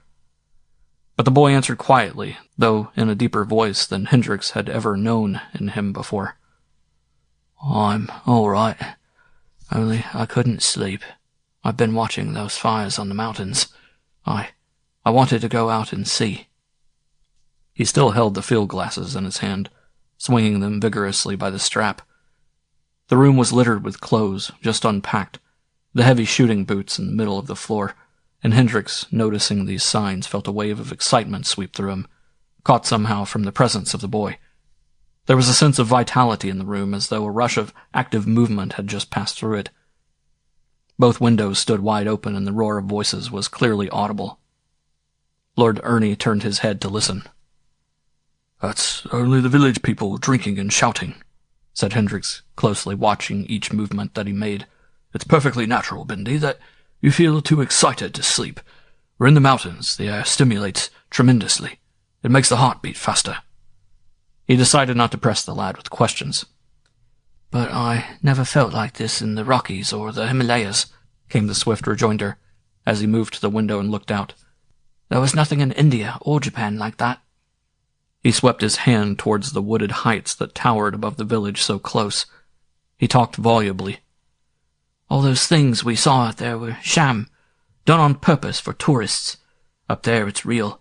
I've been watching through the glasses till I felt I simply must go out and join it. You can see men dancing round the fires, and big rushing women. Oh, Mr. Hendrix, isn't it all glorious? All too glorious and ripping for words." And his brown eyes shone like lamps. "You mean that it's spontaneous, natural?" The other guided him, welcoming the new enthusiasm, yet still bewildered by the startling change. It was not mere nerves he saw. There was nothing morbid in it. "They're doing it, because they have to," came the decided answer, "and because they feel it. They're not just copying the world." He put his hand upon the other's arm. There was dry heat in it that Hendrix felt even through his clothes. "And that's what I want," the boy went on, raising his voice. "What I've always wanted without knowing it. Real things that can make me alive. I've often had it in my dreams, but now I've found it." "But I didn't know. You never told me of those dreams." The boy's cheeks flushed, so that the color and the fire in his eyes made him positively splendid. He answered slowly, as out of some part he had hitherto kept deliberately concealed. "Because I never could get hold of it in words. It sounded so silly, even to myself, and I thought Father would train it all away and laugh at it. It's awfully far down in me, but it's so real, I knew it must come out one day, and that I should find it. Oh, I say, Mr. Hendrix," and he lowered his voice, leaning out across the windowsill suddenly. "That fills me up and feeds me." He pointed to the heights. "And gives me life. The life I've seen till now was only a kind of show. It starved me. I want to go up there and feel it pouring through my blood." He filled his lungs with the strong mountain air and paused while he exhaled it slowly, as though tasting it with delight and understanding. Then he burst out again. "I vote we go. Will you come with me? What do you say, eh?" They stared at each other hard a moment. Something as primitive and irresistible as love passed through the air between them. With a great effort, the older man kept the balance true. "Not tonight. Not now," he said firmly. "It's too late. Tomorrow, if you like, with pleasure." "But tomorrow night," cried the boy with a rush, "when the fires are blazing and the wind is loose, not in the stupid daylight." "All right, tomorrow night, and my old friend Monsieur Les shall be our guide. He knows the way, and he knows the people, too." Lord Ernie seized his hands with enthusiasm. His vigor was so disconcerting that it seemed to affect his physical appearance. The body grew almost visibly. His very clothes hung on him differently. He was no longer a non-entity yawning beneath an ancient pedigree and title. He was an aggressive personality. The boy in him rushed into manhood, as it were, while still retaining boyish speech and gesture. It was uncanny. "We'll go more than once, I vote. Go again and again. This is a place and a half. It's my place with a vengeance." "Not exactly the kind of place your father would wish you to linger in," his tutor interrupted. "But we might stay a day or two, especially as you like it so." "It's far better than the towns and the rotten embassies. Better than 50 Simlas and Bombays and filthy Cairos," cried the other eagerly. "It's just the thing I need, and when I get home I'll show 'em something. I'll prove it. Why, they simply won't know me." He laughed, and his face shone with a kind of vivid radiance in the glare of the electric light. The transformation was more than curious. Waiting a moment to see if more would follow, Hendrix moved slowly then towards the door, with the remark that it was advisable now to go to bed since they would be up late the following night. When he noticed for the first time that the pillow and sheets were crumpled and that the bed had already been lain in, the first suspicion flashed back upon him with new certainty. Lord Ernie was already taking off his heavy coat, preparatory to undressing. He looked up quickly at the altered tone of voice. "Bendy," the tutor said with a touch of gravity. "You were alone just now, weren't you? Of course?" The other sat up from stooping over his boots. With his hands resting on the bed behind him, he looked straight into his companion's eyes. Lying was not among his faults. He answered slowly, after a decided interval. I was asleep," he whispered, evidently trying to be accurate, yet hesitating how to describe the thing he had to say. "And had a dream, one of my real, vivid dreams, when something happens. Only this time it was more real than ever before. It was—" He paused, searching for words, then added, "sweet and awful." And Hendrix repeated the surprising sentence. "Sweet and awful, Bendy. What in the world do you mean, boy?" Lord Ernie seemed puzzled himself by the choice of words he used. "I don't know exactly," he went on honestly. "Only I mean that it was awfully real and splendid. A bit of my own life somewhere else, where it lies hidden away behind a lot of days and months that choke it up. I could never get at it except in woods and places, quite alone, hearing the wind and making fires, or in sleep." He hid his face in his hands a moment, then looked up with a hint of censure in his eyes. "Why didn't you tell me that such things were done? You never told me," he repeated. "I didn't know it myself until this evening.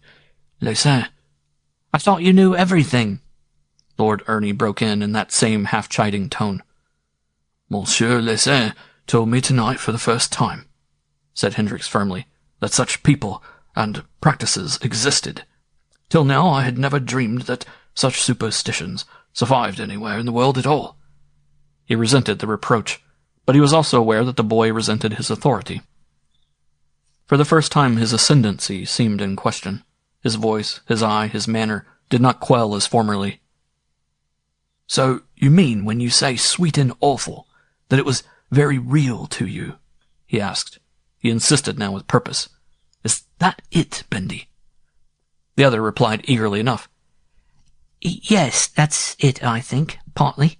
This time it was more than dreaming. It was real. I got there. I remembered.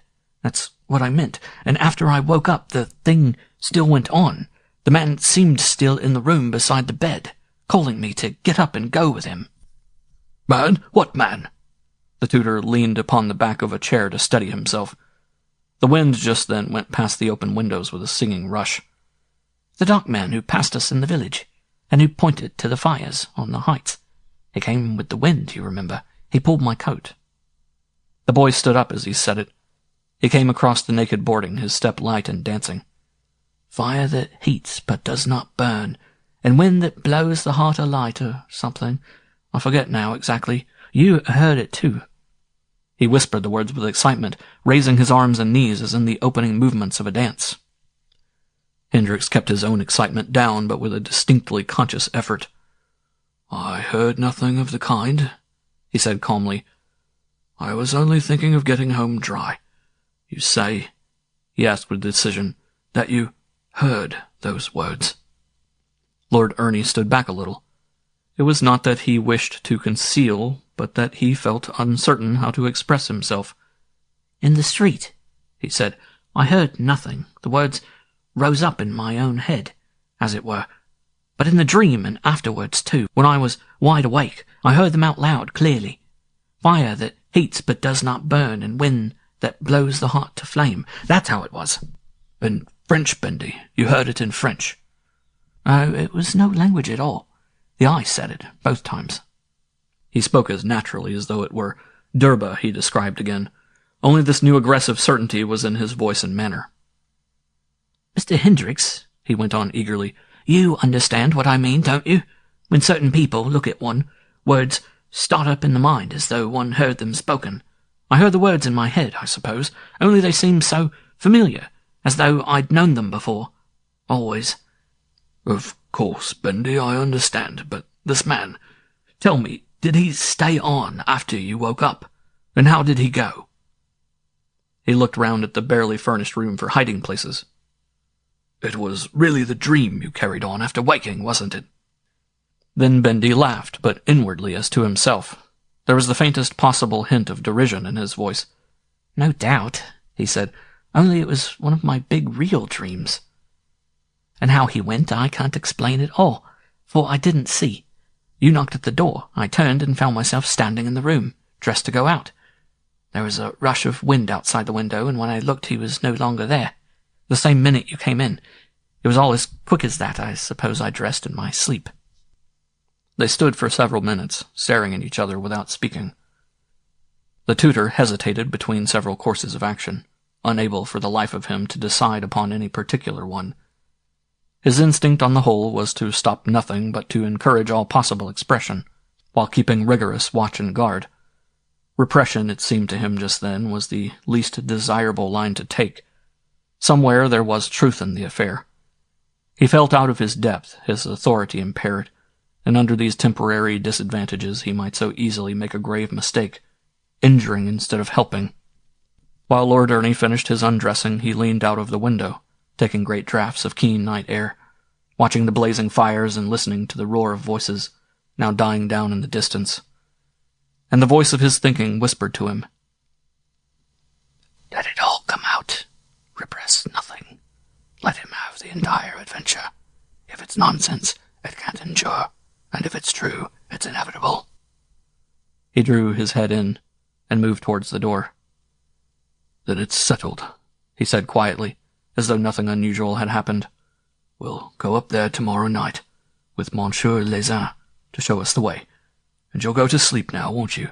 For tomorrow we may be up very late. Promise me, Bendy." "I'm dead tired," came the answer from the sheets. "I certainly shan't dream any more, if that's what you mean. I promise." Hendrix turned the light out and went softly from the room. He could always trust the boy. "Good night, Bendy," he said. "Good night," came the drowsy reply. Upstairs he lingered a long time over his own undressing, listening, waiting, watching for the least sound below. But nothing happened. Once, for his own peace of mind, he stole stealthily downstairs to the boy's door. Then, reassured by the heavy breathing that was distinctly audible, he went up finally and got into bed himself. The night was very still now. It was cool, and the stars were brilliant over lake and forest and mountain. No voices broke the silence. He only heard the tinkle of the little streams beyond the vineyards, and by midnight he was sound asleep. Chapter 6. And next day broke as soft and brilliant as though October had stolen it from June. The Alps gleamed through an almost summery haze across the lake. The air held no hint of coming winter, and the Jura Mountains wore the true blue of memory in Hendrix's mind. Patches of red and yellow splashed the great pine woods here and there where beech and ash put autumn in the vast dark carpet. The tutor woke clear-headed and refreshed. All that had happened the night before seemed out of proportion and unreasonable. There had been exaggerated emotion in it. In himself, because he returned to a place still charged with potent memories of youth, and in Lord Ernie because the lad was overwrought by the electrical disturbance of the atmosphere. The nearness of the ancestral halls, which they both disliked, had emphasized it. The ominous wild weather had favored it, and the coincidence of these pagan rites of superstitious peasants had focused it all into a melodramatic form, with an added touch of the supernatural that was highly picturesque and dangerously suggestive. Hendrix recovered his common sense. Judgment asserted itself again. Yet for all that, certain things remained authentic. The effect upon the boy was not illusion, nor his words about fire and wind mere meaningless invention. There hid some undivined and significant correspondence between the gaps in his deficient nature and these two turbulent elements. The talk with Les, as the conduct of his wife, remained authentic. Those facts were too steady to be dismissed. The pasteur, too genuinely in earnest to be catalogued in dream. Neither daylight nor common sense could dissipate their actuality. Truth lay somewhere in it all. Thus the day for the tutor was a battle that shifted with varying fortune between doubt and certainty. In the morning his mind was decided. The wild experiment was unjustifiable. In the afternoon, as the sunshine grew faint and melancholy, it became interesting, for what harm could come of it? But towards the evening, when shadows lengthened across the purple forests, and the trees stood motionless in the calm and windless air, the adventure seemed, as it had seemed the night before, not only justifiable, but right and necessary. It only became inevitable, however, when after tea together on the balcony, Lord Ernie, mentioning the subject for the first time that day, asked pointedly what time the pasteur expected them to supper. Then, noticing the flash of hesitancy in his companion's eyes, added in his strange deep voice, "You promised we should go." Withdrawal after that was out of the question. To retract would have meant, for one thing, final loss of the boy's confidence, a possibility not to be contemplated for a moment. Until this moment no word of the preceding night had passed the lips of either. Lord Ernie had been quiet and preoccupied, silent rather, but never listless.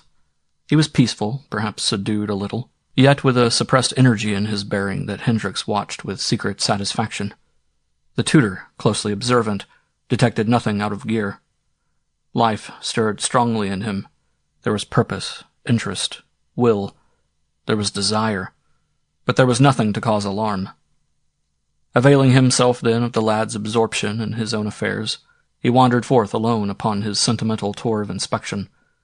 No ghost of emotion rose to stalk beside him. That early tragedy, he now saw clearly, had been no more than youthful explosion of mere physical passion, wholesome and natural, but due chiefly to propinquity. His thoughts ran idly on. He was even congratulating himself upon escape and freedom when abruptly he remembered a phrase Bendy had used the night before, and stumbled suddenly upon a clue when least expecting it. He came to a sudden halt.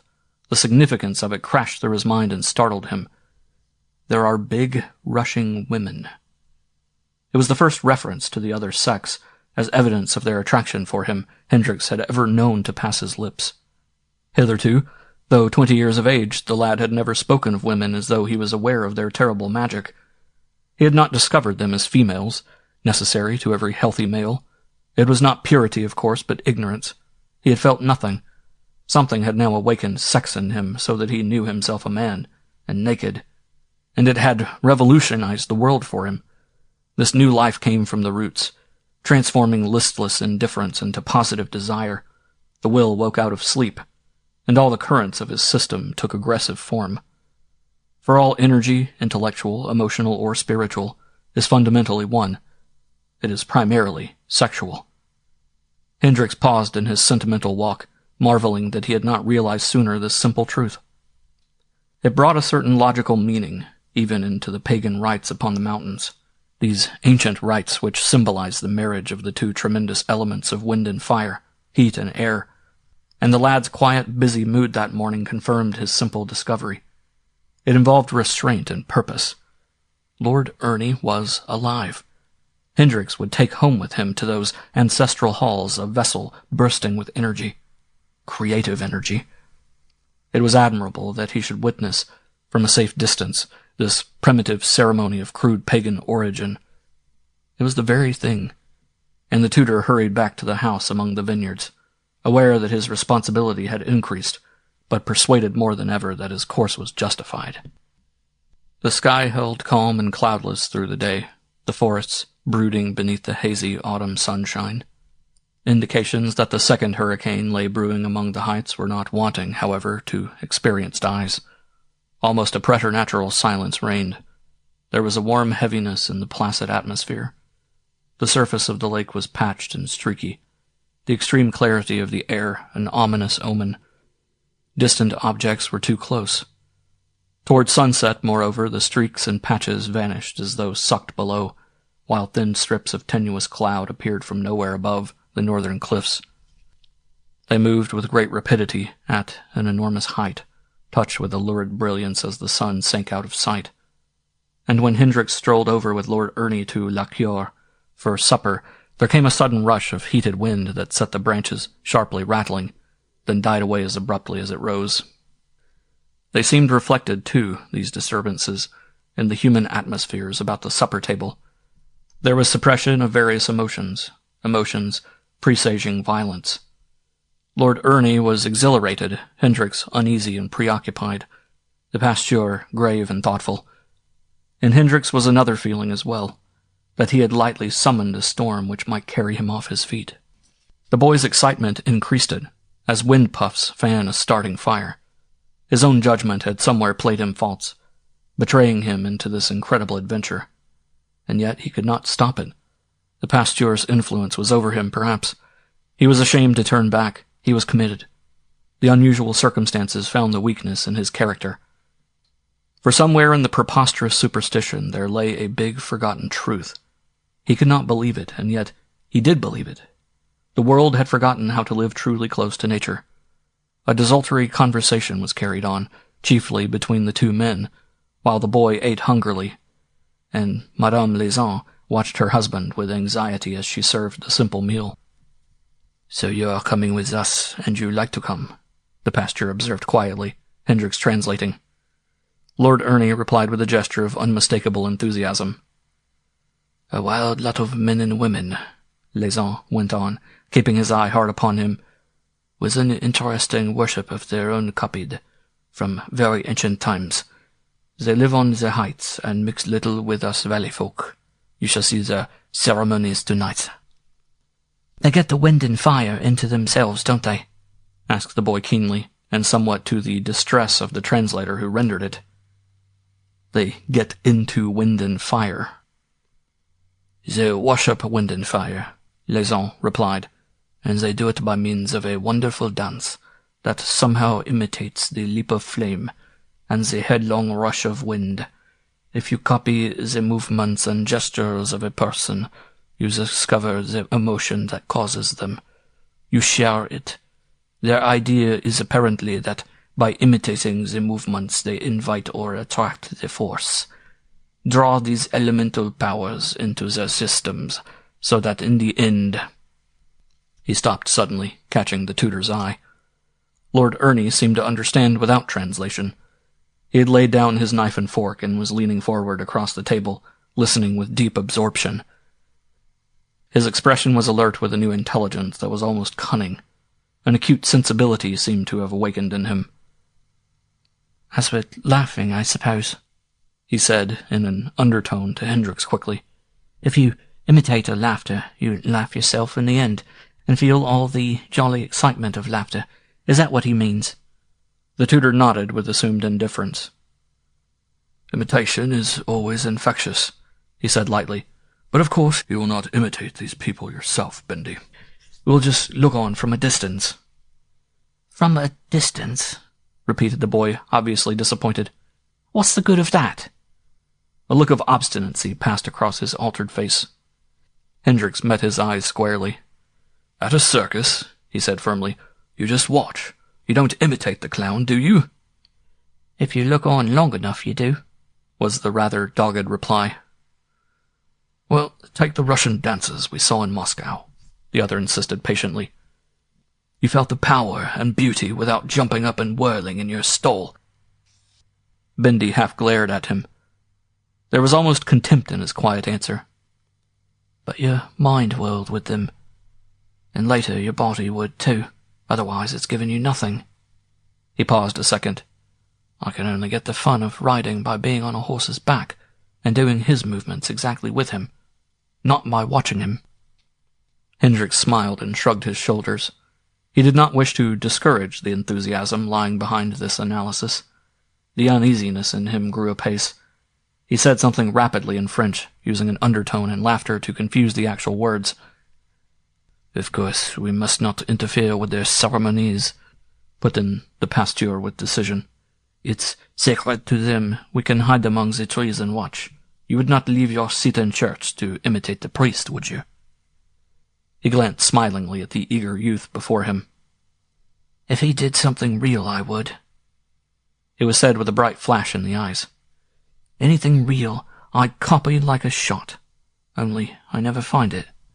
The reply was disconcerting, rather, and Hendrix, as he hurriedly translated, made a clatter with his knife and fork, for something in him rose to meet the truth behind the curious words. From that moment, as though catching a little of the boy's exhilaration, he passed under a kind of spell, perhaps. It was, in spite of the exaggeration, oddly stimulating. This dull little meal at the village curé masked an accumulating vehemence, eager to break loose. He heard the old father's voice. "Well done, Hendrix. You have accomplished wonders." He would take back the boy, alive. Yet all the time there were streaks and patches on his soul as upon the surface of the lake that afternoon. There were signs of terror. He felt himself letting go, an increasing recklessness, a yielding up more and more of his own authority to that of this triumphant boy. Bendy understood the meaning of it all and felt secure. Hendrix faltered, hesitated, stood on the defensive, yet ever less and less. Already he accepted the other's guidance. Already Lord Ernie's leadership was in the ascendant. Conviction invariably holds dominion over doubt. They ate little. It was near the end of the meal when the wind, falling from a clear and starlit sky, struck its first violent blow, dropping with the force of an explosion that shook the wooden house, and passing with a roar towards the distant lake. The oil lamp, suspended from the ceiling, trembled. The pasteur looked apprehensively at the shuttered windows, and Lord Ernie, with startling abruptness, stood up. His eyes were shining. His voice was brisk, alert, and deep. "The wind! The wind!" he cried. "Think what it'll be up there. We shall feel it on our bodies." His enthusiasm was like a rush of air across the table. "And the fire," he went on. "The flames will lick all over and tear about the sky. I feel wild and full of them already. How splendid!" And the flame of the little lamp leaped higher in the chimney as he said it. "The violence of the coup de joran is extraordinary," explained Les as he got up to turn down the wick. "And the second outburst."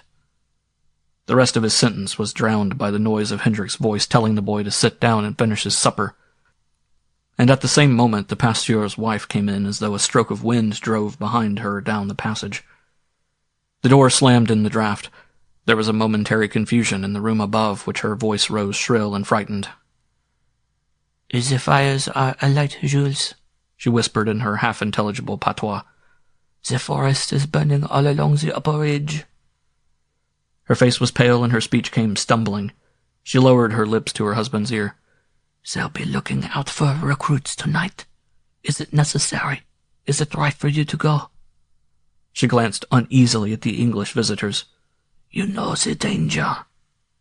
He stopped her with a gesture. "Those who look on at life accomplish nothing," he answered impatiently. "One must act, always act. Chances are sent to be taken, not stared at." He rose, pushing past her into the passage, and as he did so she gave him one swift, comprehensive look of tenderness and admiration, then hurried after him to find his hat and cloak. Willingly she would have kept him at home that night, yet gladly in another sense she saw him go. She fumbled in her movements, ready to laugh or cry or pray. Hendrix saw her pain and understood.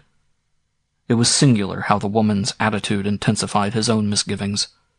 Her behavior, the mere expression of her face alone, made the adventure so absolutely real. 3 minutes later they were in the village street. Hendrix and Lord Ernie, the latter impatient in the road beyond, saw her tall figure stoop to embrace him. "I shall pray all night. I shall watch from my window for your return. God who speaks from the whirlwind, and whose pathway is the fire, will go with you. Remember the younger men. It is ever the younger men that they seek to take." Her words were half hysterical. The kiss was given and taken. The open doorway framed her outline a moment. Then the buttress of the church blotted her out, and they were off. And at once the curious confusion of strong wind was upon them. Gusts howled about the corners of the shuttered houses and tore noisily across the open yards. Dust whirled with the rapidity as of some spectral white machinery. A tile came clattering down about their feet, while overhead the roofs had an air of shifting, toppling, bending.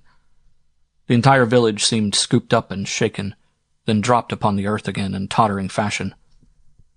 "This way!" gasped the little pasteur, blown sideways like a sail. "Follow me closely!"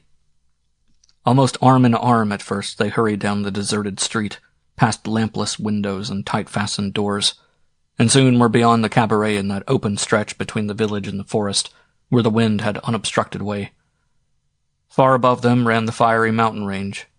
They saw the glare reflected in the sky as the tempest first swept them all three together, then separated them in the same moment. They seemed to spin or whirl. "It's far worse than I expected," shouted their guide. "Here, give me your hand." Then found, once disentangled from his flapping cloak, that no one stood beside him. For each of them it was a single fight to reach the shelter of the woods, where the actual ascent began.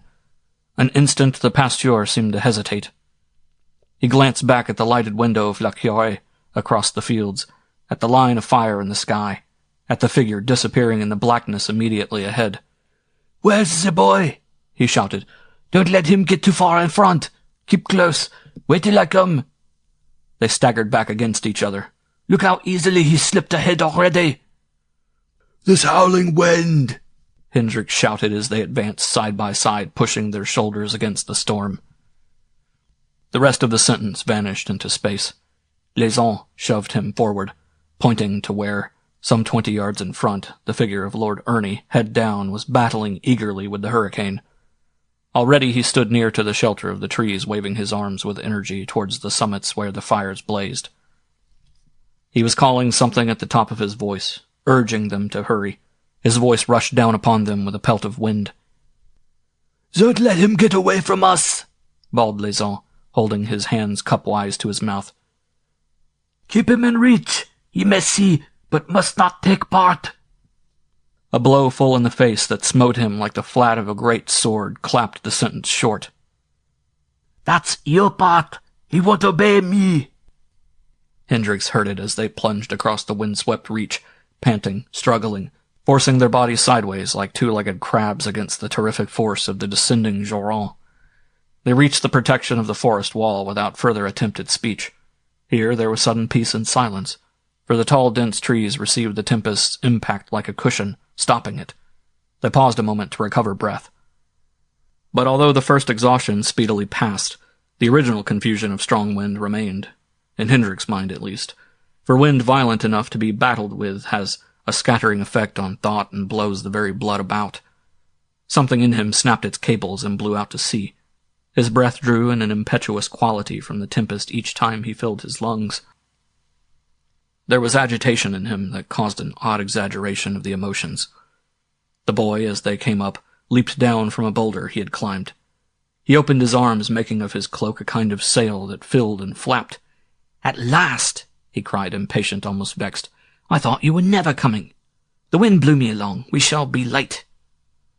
The tutor caught his arm with vigor. "You keep by us, Ernest. Do you hear now? No rushing ahead like that. Les the guide, not you." He even shook him, but as he did so he was aware that he himself resisted something that did not really want to resist, something that urged him forcibly. A little more and he would yield to it with pleasure, with abandon, finally with recklessness. A reaction of panic fear ran over him. "It was the wind, I tell you," cried the boy, flinging himself free with a hint of insolence in his voice. "For it's alive. I mean to see everything. The wind's our leader, and the fire's our guide." He made a movement to start on again. "You'll obey me," thundered Hendrix, "or else you'll go home. Do you understand?" With exasperation, yet with uneasy delight, he noted the words Bindi made use of. It was in him that he might almost have uttered them himself. He stepped already into an entirely new world. Exhilaration caught him even now. Putting the brake on was mere pretense. He seized the lad by both shoulders and pushed him to the rear, then placed himself next, so that Les moved in front and led the way. The procession started, diving into the comparative shelter of the forest. "Don't let him pass you," he heard in rapid French. "Guide him, that's all. The power is already in his blood. Keep yourself in hand as well, and follow me closely." The road of the storm above them carried the words clean off the world. Here in the forest, they moved, it seemed, along the floor of an ocean whose surface raged with dreadful violence. Any moment one or the other of them might be caught up to that surface and whirled off to destruction. For the procession was not one with itself. The darkness, the difficulty of hearing what each said, the feeling, too, that each climbed for himself, made everything seem at sixes and sevens. And the tutor, this secret exultation growing in his heart, denied the anxiety that kept it pace, and battled with his turbulent emotions, a divided personality. His power over the boy, he realized, had gravely weakened. A little time ago they had seemed somehow equal. Now, however, a complete reversal of their relative positions had taken place. The boy was sure of himself, while Les led at a steady mountaineer's pace on his wiry, short-bowed legs. Hendrix, a yard or two behind him, stumbled a good deal in the darkness. Lord Ernie forever on his heels, eager to push past. But Bindi never stumbled. There was no flagging in his muscles. He moved so lightly and with so sure a tread that he almost seemed to dance, and often he stopped aside to leap a boulder or to run along a fallen trunk. Path there was none. Occasional gusts of wind rushed gustily down into these depths of forest where they moved, and now from time to time, as they rose nearer to the line of fire on the ridge, an increasing glare lit up the knuckled roots or glimmered on the brambled thickets and heavy beds of moss. It was astonishing how the little pasteur never missed his way. Periods of thick silence alternated with movements, when the storm swept down through gullies among the trees, reverberating like thunder in the hollows. Slowly they advanced, buffeted, driven, pushed, the wildness of some Walpurgis night growing upon all three. In the tutor's mind was this strange lift of increasing recklessness, the old proportion gone, the spiritual aspect of it troubling him to the point of sheer distress.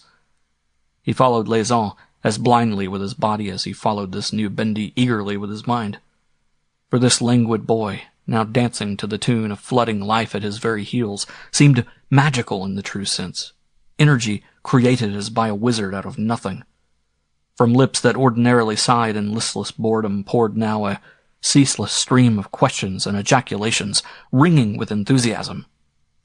How long would it take them to reach the fiery ridge? Why did they go so slowly? Would they arrive too late? Would their intrusion be welcomed or understood? Already one great change was effected, accepted by Hendrix too, that the role of mere spectator was impossible. The answers Hendrix gave indeed grew more and more encouraging and sympathetic. He too was impatient with their leader's crawling pace. Some elemental spell of wind and fire urged him towards the open ridge. The pull became irresistible. He despised the pasteur's caution, denied his wisdom, wholly rejected now the spirit of compromise and prudence. And once, as the hurricane brought down a flying burst of voices, he caught himself leaping upon a big gray boulder in their path. He leaped at the very moment that the boy behind him leaped, yet hardly realized that he did so. His feet danced without a conscious order from his brain. They met together on the rounded top, stumbled, clutched one another frantically, then slid with waving arms and flying cloaks down the slippery surface of damp moss, laughing wildly. "Fool!" cried Hendrix, saving himself. "What in the world?" "You cold?" laughed Bindi, picking himself up and dropping back to his place in the rear again. "It's the wind, not me. It's in our feet. Half the time you're shouting and jumping yourself." And it was a few minutes after this that Lord Ernie suddenly forged ahead. He slipped in front as silently as a shadow before a moving candle in a room. Passing the tutor at a moment when his feet were entangled among roots and stones, he easily overtook the pasteur and found himself in the lead. He never stumbled. There seemed steel springs in his legs. From Les, too breathless to interfere, came a cry of warning. "Stop him! Take his hand!" His tired voice instantly smothered by the roaring skies. He turned to catch Hendrix by the cloak. "You see that?" he shouted in alarm. "For the love of God, don't lose sight of him. He must see but not take part. Remember!" And Hendrix yelled after the vanishing figure. "Bindi, go slow, go slow. Keep in touch with us." But he quickened his pace instantly as though to overtake the boy. He passed his companion the same minute and was out of sight. "I'll wait for you," came back the boy's shrill answer through the thinning trees, and a flare of light fell with it from the sky, for the final climb of a steep 500 feet had now begun, and overhead the naked ridge ran east and west with its line of blazing fires. Boulders and rocky ground replaced the pines and spruces. "But you'll never find the way!" shouted Les, while a deep trumpeting roar of the storm beyond muffled the remainder of the sentence. Hendrix heard the next words close beside him from a clump of shadows. He was in touching distance of the excited boy. "The fires and the singing guide me. Only a fool could miss the way." "But you are a—" He swallowed the unuttered word. A new extraordinary respect was suddenly in him. That tall, virile figure, instinct with life, springing so cleverly through the choking darkness, guiding with decision and intelligence almost infallible. It was no fool that led them thus. He hurried after till his very sinews ached. His eyes, troubled and confused, strained through the trees to find him. But these same trees now fled past him in a torrent. "Bindi! Bindi!" he cried at the top of his voice, yet not with the imperious tone the situation called for. The sentence dropped into a lull of wind. Instead of command there was entreaty, almost supplication in it. "Wait for me! I'm coming! We'll see the glorious thing together!" And then suddenly the forest lay behind him, with a belt of open pasture land in front below the actual ridge. He felt the first great draught of heat as a line of furnaces burst their doors with a mighty roar and turned the sky into a blaze of golden daylight. There was a crackling as of musketry.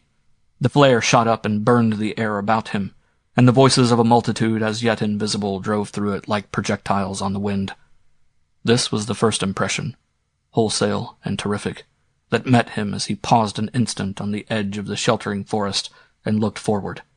Les and Lord Ernie seemed to leave his mind, forgotten in this first attack of splendor, but forgotten, as it were, the first with contempt, the latter with an overwhelming regret. For the pasteur's mistake in that instant seemed obvious. In half measures lay the fatal error, and in compromise the danger. Bindi, all along, had known the better way and followed it. The lukewarm was the worthless. Bendy boy, where are you? I'm coming. And stepping on to the grassy strip of ground soft to his feet, he met a wind that fell upon his body with a shower of blows from all directions at once, and beat him to his knees. He dropped, it seemed, into the cover of a sheltering rock. For there followed then a moment of sudden and delicious stillness in which the weary muscles recovered themselves, and thought grew slightly steadier. Crouched thus close to the earth, he no longer offered a target to the hurricane's attack. He peered upwards, making a screen of his hands. The ridge, some 50 feet above him, he saw, ran in a generous platform along the mountain crest. It was wide and flat, between the enormous fires of piled-up wood that stretched for half a mile, coiled a medley of dense smoke and tearing sparks. No human beings were visible, and yet he was aware of crowding life quite near. On hands and knees, crawling painfully, he then slowly retreated again into the shelter of the forest he had sought to leave. He stood up. The awful blaze was veiled by the roof of branches once more. But as he rose, seizing a sapling to steady himself by, 2 hands caught him with violence from behind, and a familiar voice came shouting against his ear. Les, panting, disheveled, and half-broken with the speed, stood beside him. "The boy, where is he? We're just in time." He roared the words to make them carry above the din. "Hurry, hurry!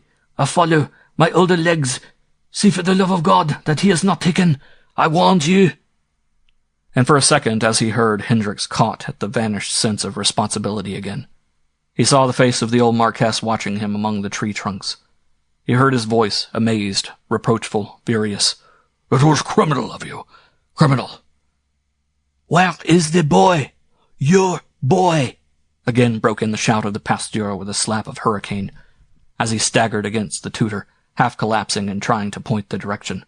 "Watch him! Find him, for the love of heaven, before it is too late! Before they see him!" The tutor's normal and responsible self dived out of sight again, as he heard the cry of weakness and alarm. It seemed the wind got under him, lifting him bodily from his feet. He did not pause to think.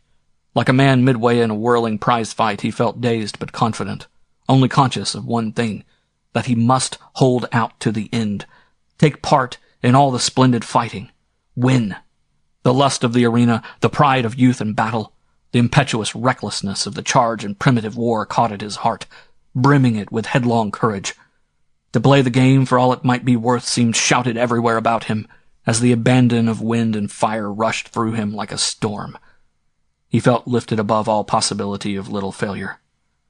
The Marquess, with his conventional traditions, the pasteur, with his considerations of halfway safety, both vanished utterly.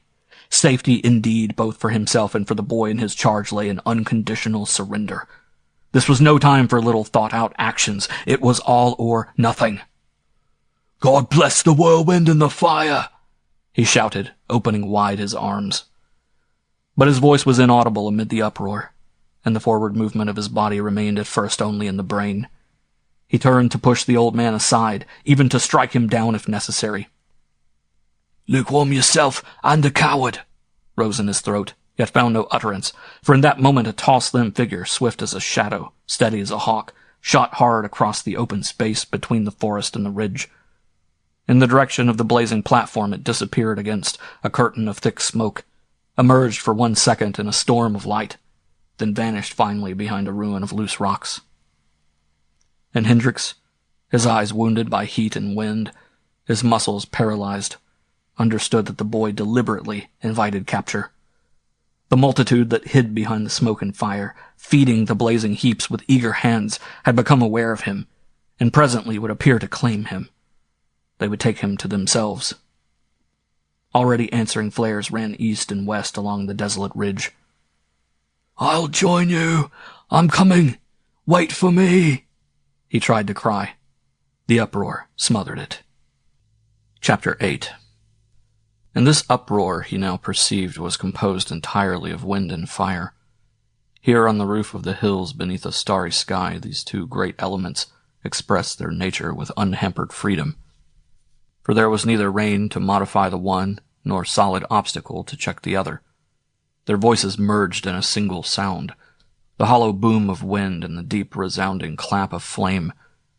The splitting crackle of burning branches imitated the high, shrill whistle of the tearing gusts that, javelin-like, flew to and fro in darts of swifter sound. But one shout rose from the summit, no human cry distinguishable in it, nor amid the 1,000 lines of skeleton wood that pierced the golden background was any human outline visible. Fire and wind encouraged one another to madness, manifesting in prodigious splendor by themselves. Then suddenly, before a gigantic canter of the wind, the driving smoke rolled upwards like a curtain, and the flames, ceasing their wild flappings, soared steadily in Gothic windows of living gold towards the stars. In towering rows between columns of black night they transformed the empty space between them into a colossal temple aisle. They tapered aloft symmetrically into vanishing crests, and Hendrix stood upright, rising so that his shoulders topped the edge of the boulder, and utterly contemptuous of Laison's hand that sought with violence to drag him into shelter. He gazed as one who sees a vision. For at first he could only stand and stare, aware of sensation but not of thought. An enormous, overpowering conviction blew his whole being to white heat. Here was a supply of elemental power that human beings, empty, needy, starved, deficient human beings, could use. His love for the boy leaped headlong at the skirts of this terrific salvation. A majestic possibility stormed through him. Yet it was no nightmare wonder that met his staring and half-shielded eyes, although some touch of awful dream seemed in it, set, moreover, to a scale that scantier minds might deem distortion. The heat from some 30 fires, placed at regular intervals, made midnight quiver with immense vibrations.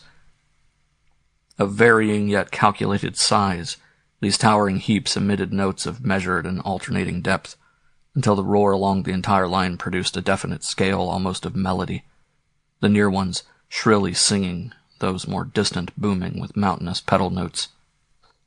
The consonance was monstrous, yet conformed to some magnificent diapason. This chord of fire music paced the starlit sky, directed but never overmastered, by the wind that measured it somehow into meaning. Repeated in quick succession, the notes now crashing in a mass, now singing alone in solitary beauty, the effect suggested an idea of ordered sequence, of gigantic rhythm. It seemed indeed as though some controlling agency, mastering excess, coerced both raging elements to express through this stupendous dance some definite idea. Here, as it were, was the alphabet of some natural, undifferentiated language, a language of sight and sound predating speech, symbolical in the ultimate deific sense. Some lord of fire and some lord of air were in command, harnessed and regulated these formless cohorts of energy that men call stupidly mere flame and wind, obeyed a higher power than had evoked them, yet a power that, by understanding their laws of being, held them most admirably in control. This, at least, seemed a hint of the explanation that flashed into Hendrix as he stared in amazed bewilderment from the shelter of the nearest boulder. He read a sentence in some natural, forgotten script. He watched a primitive ritual that once invoked the gods. He was aware of rhythm, and he was aware of system, though as yet he did not see the hand that wrote this marvelous sentence on the night. For still the human element remained invisible. He only realized, in dim, blundering fashion, that he witnessed a revelation of those two powers which, in large, lie at the foundations of the universe, and, in little, are the basic essentials of human existence.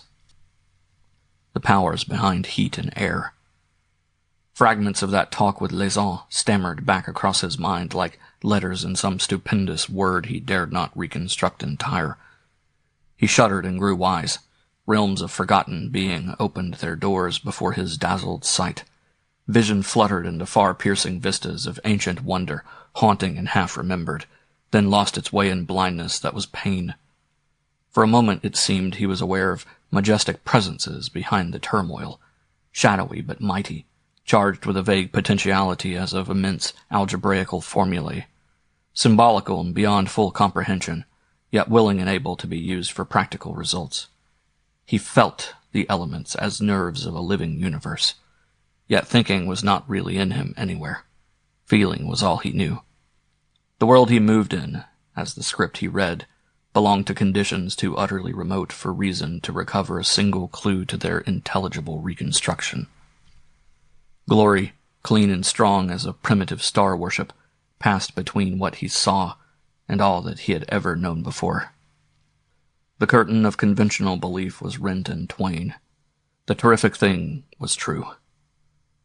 For an unmeasured interval, the tutor, oblivious of time and actual place, stood on the brink of this majestic pageant, staring with breathless awe, while the swaying of the entire scenery increased, like the sway of an ocean lifted to the sky by many winds. Then suddenly, in one of those temporary lulls that passed between the beat of the great notes, his searching eyes discovered a new thing. The focus of his sight was altered, and he realized at last the source of the directing and the controlling power. Behind the fires and beyond the smoke he recognized the disk-like shining ovals that upon this little earth stand in the image of the one eternal likeness. He saw the human faces, symbols of spiritual dominion over all lesser orders, each one possessed of belief, intelligence, and will. Singly so feeble, together so invincible. This assemblage, unscorched by the fire and by the wind unmoved, seemed to him impressive beyond all possible words. And a further inkling of the truth flashed on him as he stared, that a group of humans, a crowd combining upon a given object with concentrated purpose, possessed of that terrific power, certain faith, may know in themselves the energy to move great mountains, and therefore the lesser energy to guide the fluid forces of the elements. And a sense of cosmic exultation leaped into his being. For a moment he knew a touch of almost frenzy. Proud joy rose in him like a splendor of omnipotence. Humanity, it seemed to him, here came into a grand but long-neglected corner of its kingdom, as originally planned by heaven. Into the hands of a weakling and deficient boy the guidance had been given. Motionless beneath the stars, lit by the glare till they shone like idols of yellow stone, and magnified by the sheets of flying intolerable light, the wind chased to and fro. These rows of faces appeared at first as a single line of undifferentiated fire against the background of the night. The eyes were all cast down in prayer, each mind focused steadily upon one clear idea, the control and assimilation of two elemental powers. The crowd was one, feeling was one, desire, command, and certain faith were one. The controlling power that resulted was irresistible. Then came a remarkable, concerted movement. With one accord the eyes all opened, blazing with reflected fire. 100 human countenances rose in a single shining line. The men stood upright, swarthy faces, tanned by sun and wind, heads uncovered, hair and beards tossing in the air, turned all one way. Mouths opened too. There came a roar that even the hurricane could not drown. A word of command, it seemed, that sprang into the pulses of the dancing elements and reduced their turmoil to a wave of steadier movement. And at the same moment 100 bodies, naked above the waist, arms outstretched and hands with the palms held upwards, swayed forwards through the smoke and fire. They came towards the spot where, half concealed from view, the tutor crouched and watched. And Hendrix, thinking himself discovered, first quailed, then rose to meet them. No power to resist was in him. It was rather willing response that he experienced. He stepped out from the shelter of the boulder and entered the brilliant glare. Hatless himself, shoulders squared, cloak flying in the wind, he took 3 strides towards the advancing battalion, then, undecided, paused. For the line, he saw, disregarded him as though he were not there at all. It was not him the worshippers sought. The entire troop swept past to a point some 50 feet below, where the end of the ridge broke out of the thinning trees. Beautiful as a curving wave of flame, the figures streamed across the narrow open space with a drilled precision, as of some battle line, and Hendrix, with a sense of wild, secret triumph, saw them pause at the brink of the platformed ridge, form up their serried ranks yet closer, then open 200 arms to welcome someone whom the darkness should immediately deliver. Simultaneously, from the covering trees, the tall, slim shadow of Lord Ernie darted out into the light. "Magnificent!" cried Hendrix, but his voice was smothered instantly in a mightier sound, and his movement forward seemed ineffective stumbling. The 100 voices thundered out a single note. Like a deer the boy leaped. Like a tongue of flame he flew to join his own, and instantly was surrounded, borne shoulder high upon those upturned palms, swept back in triumph toward the procession of enormous fires. Wrapped by smoke and sparks, lifted by wind, he became part of the monstrous rhythm that turned that mountain ridge alive. He stood upright upon the platform of interlacing arms. He swayed with their movements as a thing of wind and fire that flew. The shining faces vanished then, turned all towards the blazing piles so that the boy had the appearance of standing on a wall of living black.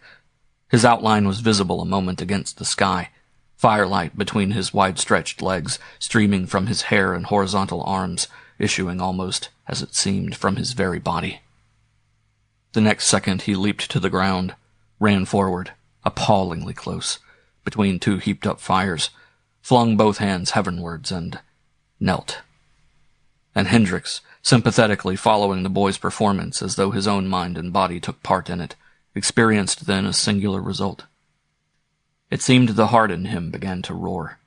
This was no rustle of excited blood that the little cavern of his skull increased, but a deeper sound that proclaimed the kinship of his entire being with the ritual.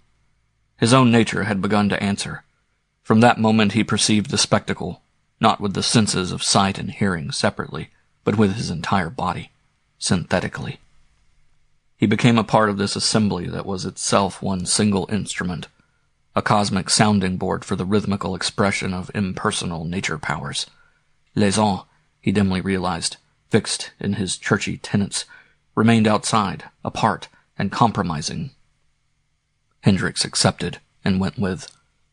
All little customary feelings dipped utterly away, lost, false, denied, even as a unit in a crowd loses its normal characteristics in the greater mood that sways the whole. The fire no longer burned him, for he was the fire, nor did he stagger against the furious wind, because the wind was in his heart. He moved all over, alive in every point and corner. With his skin he breathed, his bones and tissue ran with glorious heat. He cried aloud, he praised, I am the whirlwind and I am the fire. Fire that lights but does not burn, and wind that blows the heart to flame. His body sang it, or rather the elements sang it through his body. For the sound of his voice was not audible, and it was wind and fire that thundered forth his feeling in their crashing rhythm.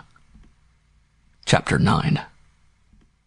And so it was that he no longer saw this thing pictorially, nor in the little detached reports the individual senses brought, but knew it in himself complete, as a man knows love and passion. Memory afterwards translated these vast central feelings into pictures, but the pictures touched reality without containing it. Like a vision, it happened all at once, as a room or landscape happens, and what happens all at once, coming through a synthesis of the senses, is not properly describable later. To instantaneous knowledge, mere sequence is a falsehood. The sequence first comes in with the telling afterwards. That kneeling form, he understood, was the empty vessel to which conventional life had hitherto denied the heat and air it craved. The breath of life now poured at full tide into it. The fire of deity lit its heart of touchwood, wind blew into desire, and later flame would burst forth in action, consuming opposition. He must let it fill to the brim. It was not salvation, but creation. Then thought went out, extinguished by a puff of something greater. For beyond the smoke and sparks, beyond the space the men had occupied, a new and gentler movement, lyrical with bird-like beauty, ran suddenly along the ridge. What Hendrix had taken for branches heaped in rows for the burning stirred marvelously throughout their whole collective mass, stirred sweetly, too, and with an exquisite loveliness. The entire line rose gracefully into the air with a whir as of sweeping birds. There was a soft and undulating motion as though a draught of flowing wind turned faintly visible, yet with an increasing brilliance, like shining lilies of flame that now flocked forward in a troop, bending deliciously all one way. And in the same second these tall lilies of fire revealed themselves as figures, naked above the waist, hair streaming on the wind, eyes alight and bare arms waving. Above the men's deep pedal bass, their voices rose with clear, shrill sweetness on the storm. The band swept forwards, swift as wind, towards the kneeling boy. The long line curved about him foldingly. The women took him as the south wind takes a bird. There may have been, indeed there was, an interval, for Hendrix caught, again and again repeated, the boy's great cry of passionate delight above the tumult. Ringing and virile, it rose to heaven, clear as a fine-wrought bell. And instantaneously the knitted figures of flame disentangled themselves again. The mass unfolded like an opening flower, and as by a military word of command, dissolved itself once more into a long thin line of running fire. The women advanced, and the waiting men flowed forward in a stream to meet them. This interweaving of the figures was as easily accomplished as the mingling of light and heavy threads upon some living room. Hands joining hands, all singing, these naked worshippers of fire and wind passed in and out among the blazing piles with a headlong precision that was torrential and yet orderly. The speed increased, the faces flashed and vanished, then flashed and passed again. Each woman between two men, each man between two women, and Lord Ernie, radiantly alive, between two girls of rich, overflowing beauty. Their movements were undulating, like the undulations of fire, yet with sudden unexpected upward leaps as when fire is partnered abruptly by a cantering wind. For the women were fire, and the men were wind. The imitative dance was in full swing. The marvelous wind and fire ritual unrolled its old-world magic. It was awe-inspiring, certainly, but for Hendrix, as he watched, the terror of big conflagrations was wholly absent. Rather, he felt the sense of deep security that rhythmic movement causes. Bathed in a sea of elemental power, he burned to share the pagan splendor and the rush of primitive delight. It seemed he had a cosmic body in which new centers stirred to life, linking him on to this source of natural forces. Through these centers he drew the chaotic energy into nerves and blood and muscle, into the very substance of his thought, indeed transmuting them into the magic of the will. Abundant and inexhaustible vigor filled the air, pouring freely into whatever empty receptacle lay at hand. Sheets of flame, wholly separate fragments of it, tore at the edges, raced loudly, hungrily, flapping on vehement gusts of wind, curved as they flew, leaped, twisted, flashed, and vanished. And the figures closely copied them. The women tossed their bodies aloft, then dipped suddenly to the earth, invisible, till the rushing men urged them into view again with a wild, impetuous swing, so that the entire line stretched and contracted like an immense, elastic band of life, now knotted, now dissolved. Yet, while of raging and terrific beauty, there was never that mad abandon which is disorder, but rather a kind of sacred natural revel that prohibited mere license.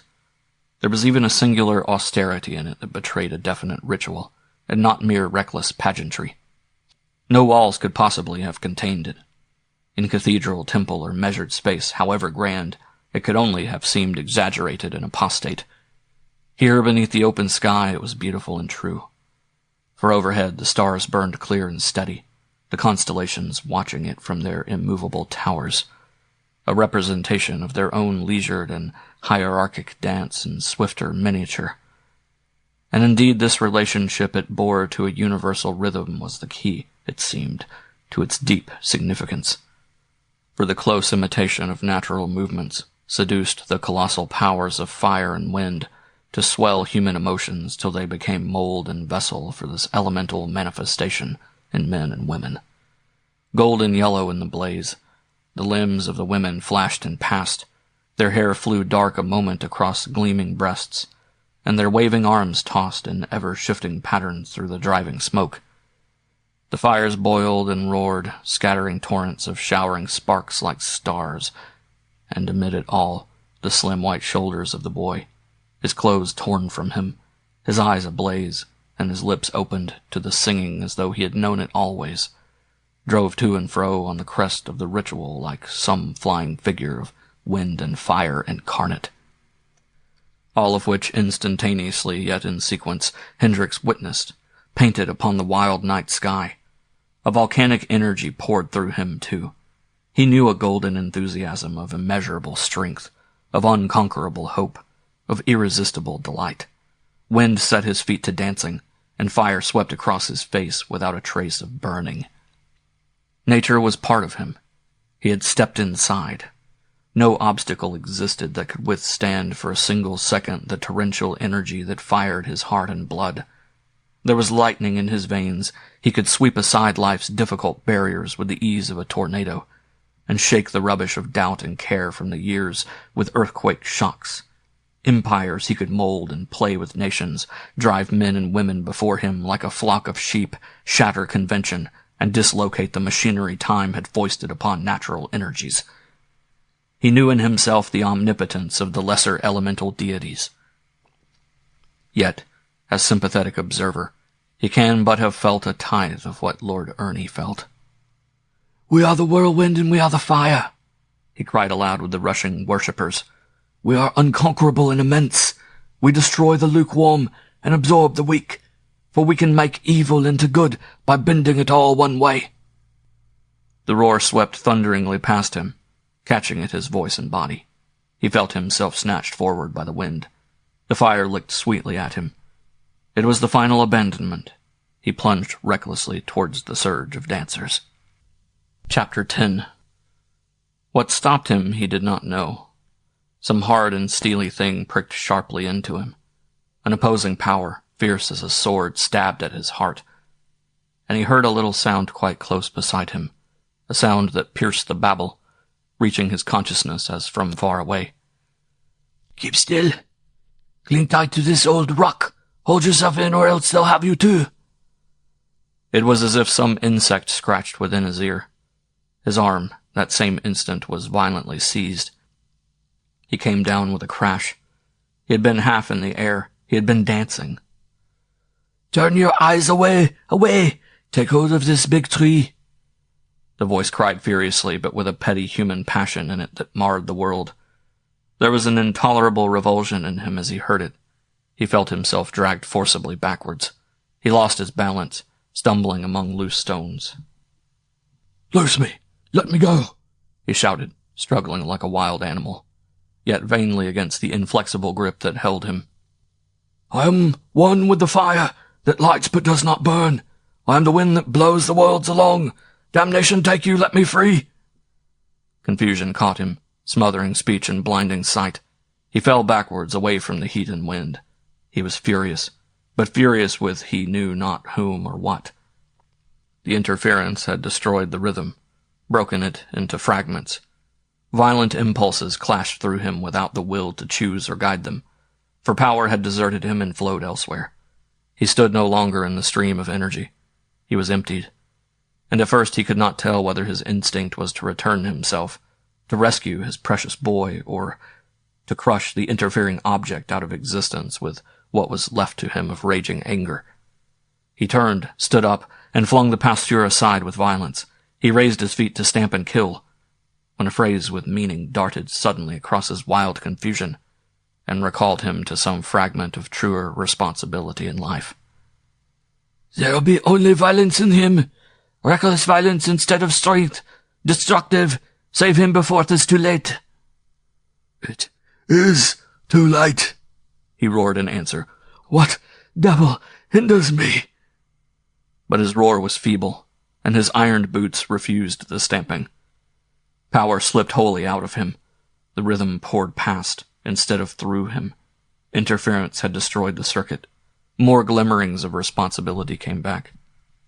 He stooped like a drunken man and helped the other to his feet. The rapidity of the change was curious, proving that the spell had been put upon him from without. It was not, as with the boy, mere development of pre-existing tendencies. "Help me," he implored suddenly instead. "Help me. There has been madness in me. For God's sake, help me to get him out."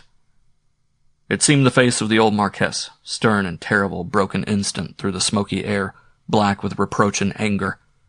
And with a violent effort of the will, Hendrix turned round to face the elemental orgy, bent on rescue. But this time the heat was intolerable and drove him back. The hair, hitherto untouched, now singed upon his head. Fire licked his very breath away. He bent double, covering his face with arms and cloak. "Pray!" shouted Les, dropping to his knees. "It is the only way. My God is higher than this. Pray! Pray!" And automatically Hendrix fell upon his knees beside him, though to pray he knew not how. For no real faith was in him as in the other, and his eye was far from single. The fast-fading grandeur of what he had experienced still left its pagan tumult in his blood. The pretense of prayer could only have been blasphemy. He watched instead, letting the other invoke his mighty deity alone, that deity he had served unflinchingly all his life with faith and fasting, and with belief beyond assault. It was an impressive picture, fraught with passionate drama. On his knees behind a sheltering boulder, a blackened pine tree tossing scorched branches above his head, this righteous man prayed to his God, sure of his triumphant answer. Hendrix watched with an admiration that made him realize his own insignificance.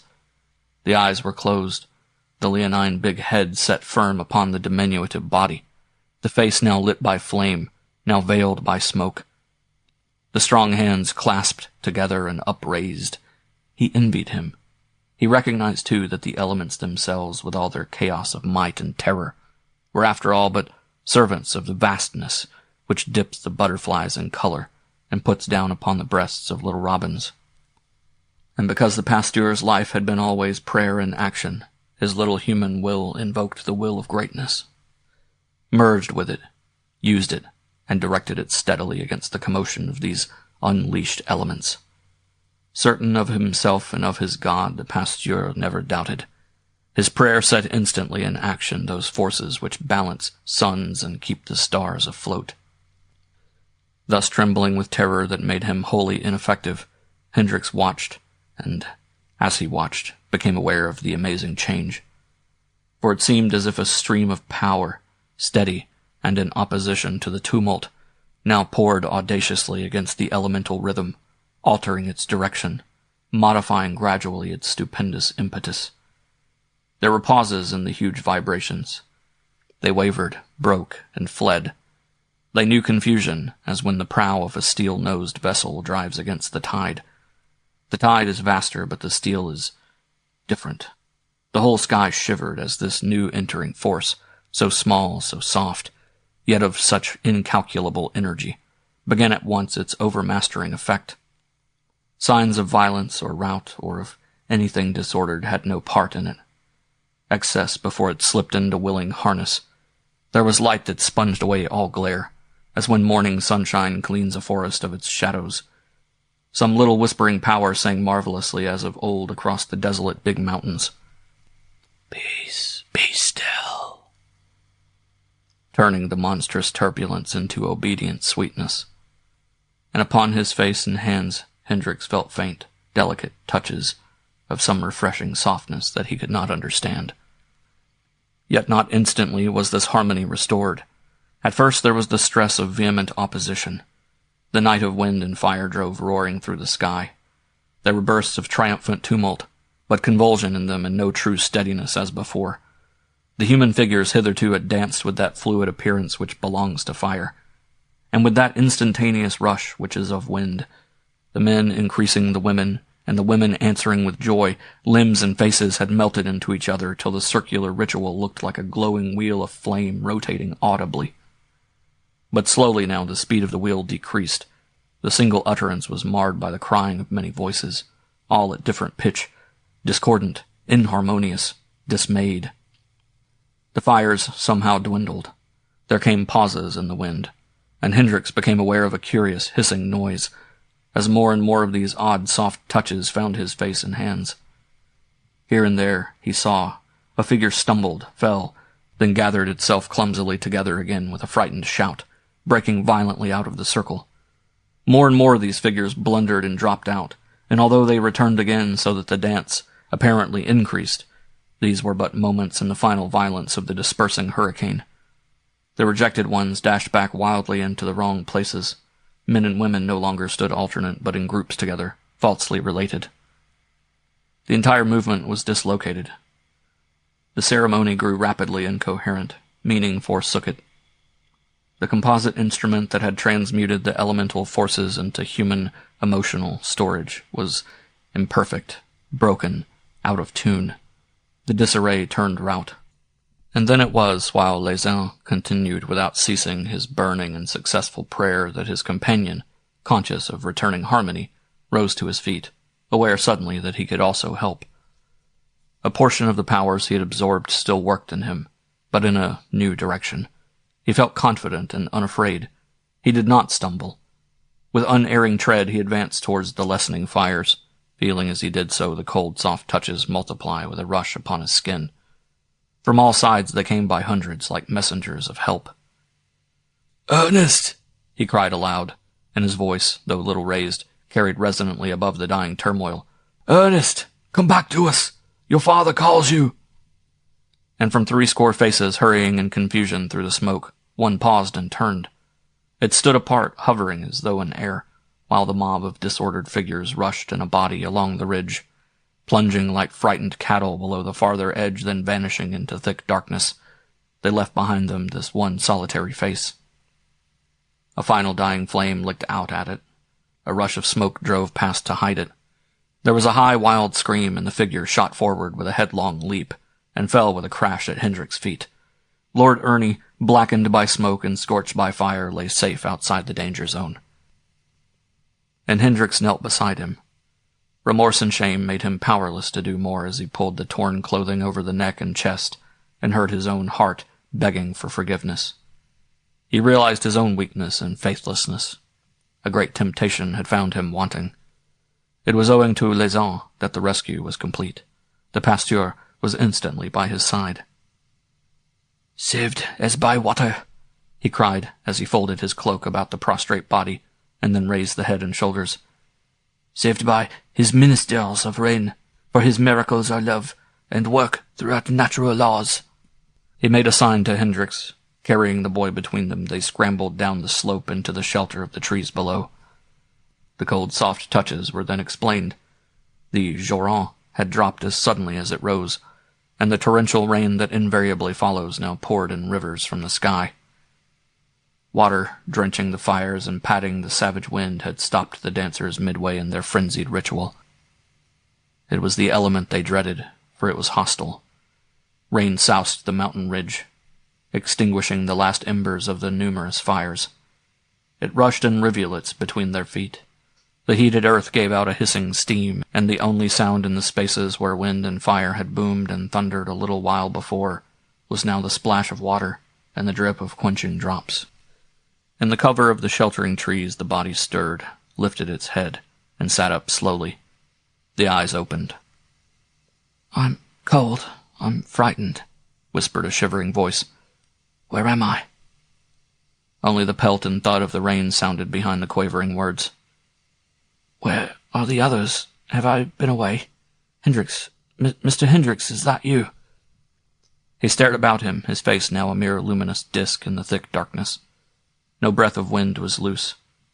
They spoke to him till he answered with assurance, groping to find their hands with his own, his words confused and strange with hidden meaning for a time.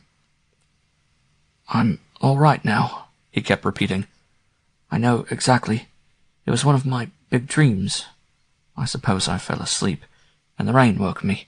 Great heavens, what a night to be out!" And then he clambered vigorously to his feet with a sudden movement of great energy again, saying that hunger was in him and he must eat. There was no complaint of heat or cold, of burning or of bruises. The boy recovered marvelously. In 10 minutes, breaking away from all support, he led as they descended through the dripping forest in the gloom and chill of very early morning. It was the others who called to him for guidance in the tangled woods. Lord Ernie was in the lead. Throughout the difficult woods he was ever in front and singing. "Fire that lights but does not burn, and wind that blows the heart to flame. They both are in me now, forever and ever. Oh, praise the Lord of Fire and the Lord of Wind."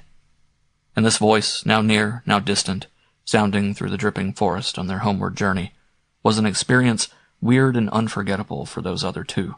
Les, it seemed, had one sentence only which he kept repeating to himself. "Heaven grant he may direct it all for good, for they have filled him to the brim, and he is become an instrument of power. But Hendrix, though he understood the risk, felt only confidence. Lord Ernie's regeneration had begun. Soaked and bedraggled, all three, they reached the village about 2 o'clock.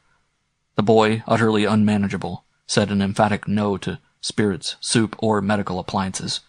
His skin, indeed, showed no signs of burning, nor was there the smallest symptom of cold or fever in him. "I'm a perfect furnace," he laughed. "I feel health and strength personified." And the brightness of his eyes, his radiant color, the vigor of his voice and manner, both in some way astonishing, made all pretense of assistance unnecessary and absurd. "It's like a new birth," he cried to Hendrix, as he almost cantered beside him down the road to their house. "And by Jove, I'll wake 'em up at home and make the world go round. I know 100 schemes. I tell you, sir, I'm simply bursting. For the first time, I'm alive." And an hour later, when the tutor peeped in upon him, the boy was calmly sleeping. The candlelight, shaded carefully with one hand, fell upon the face. There were new lines and new expression in it.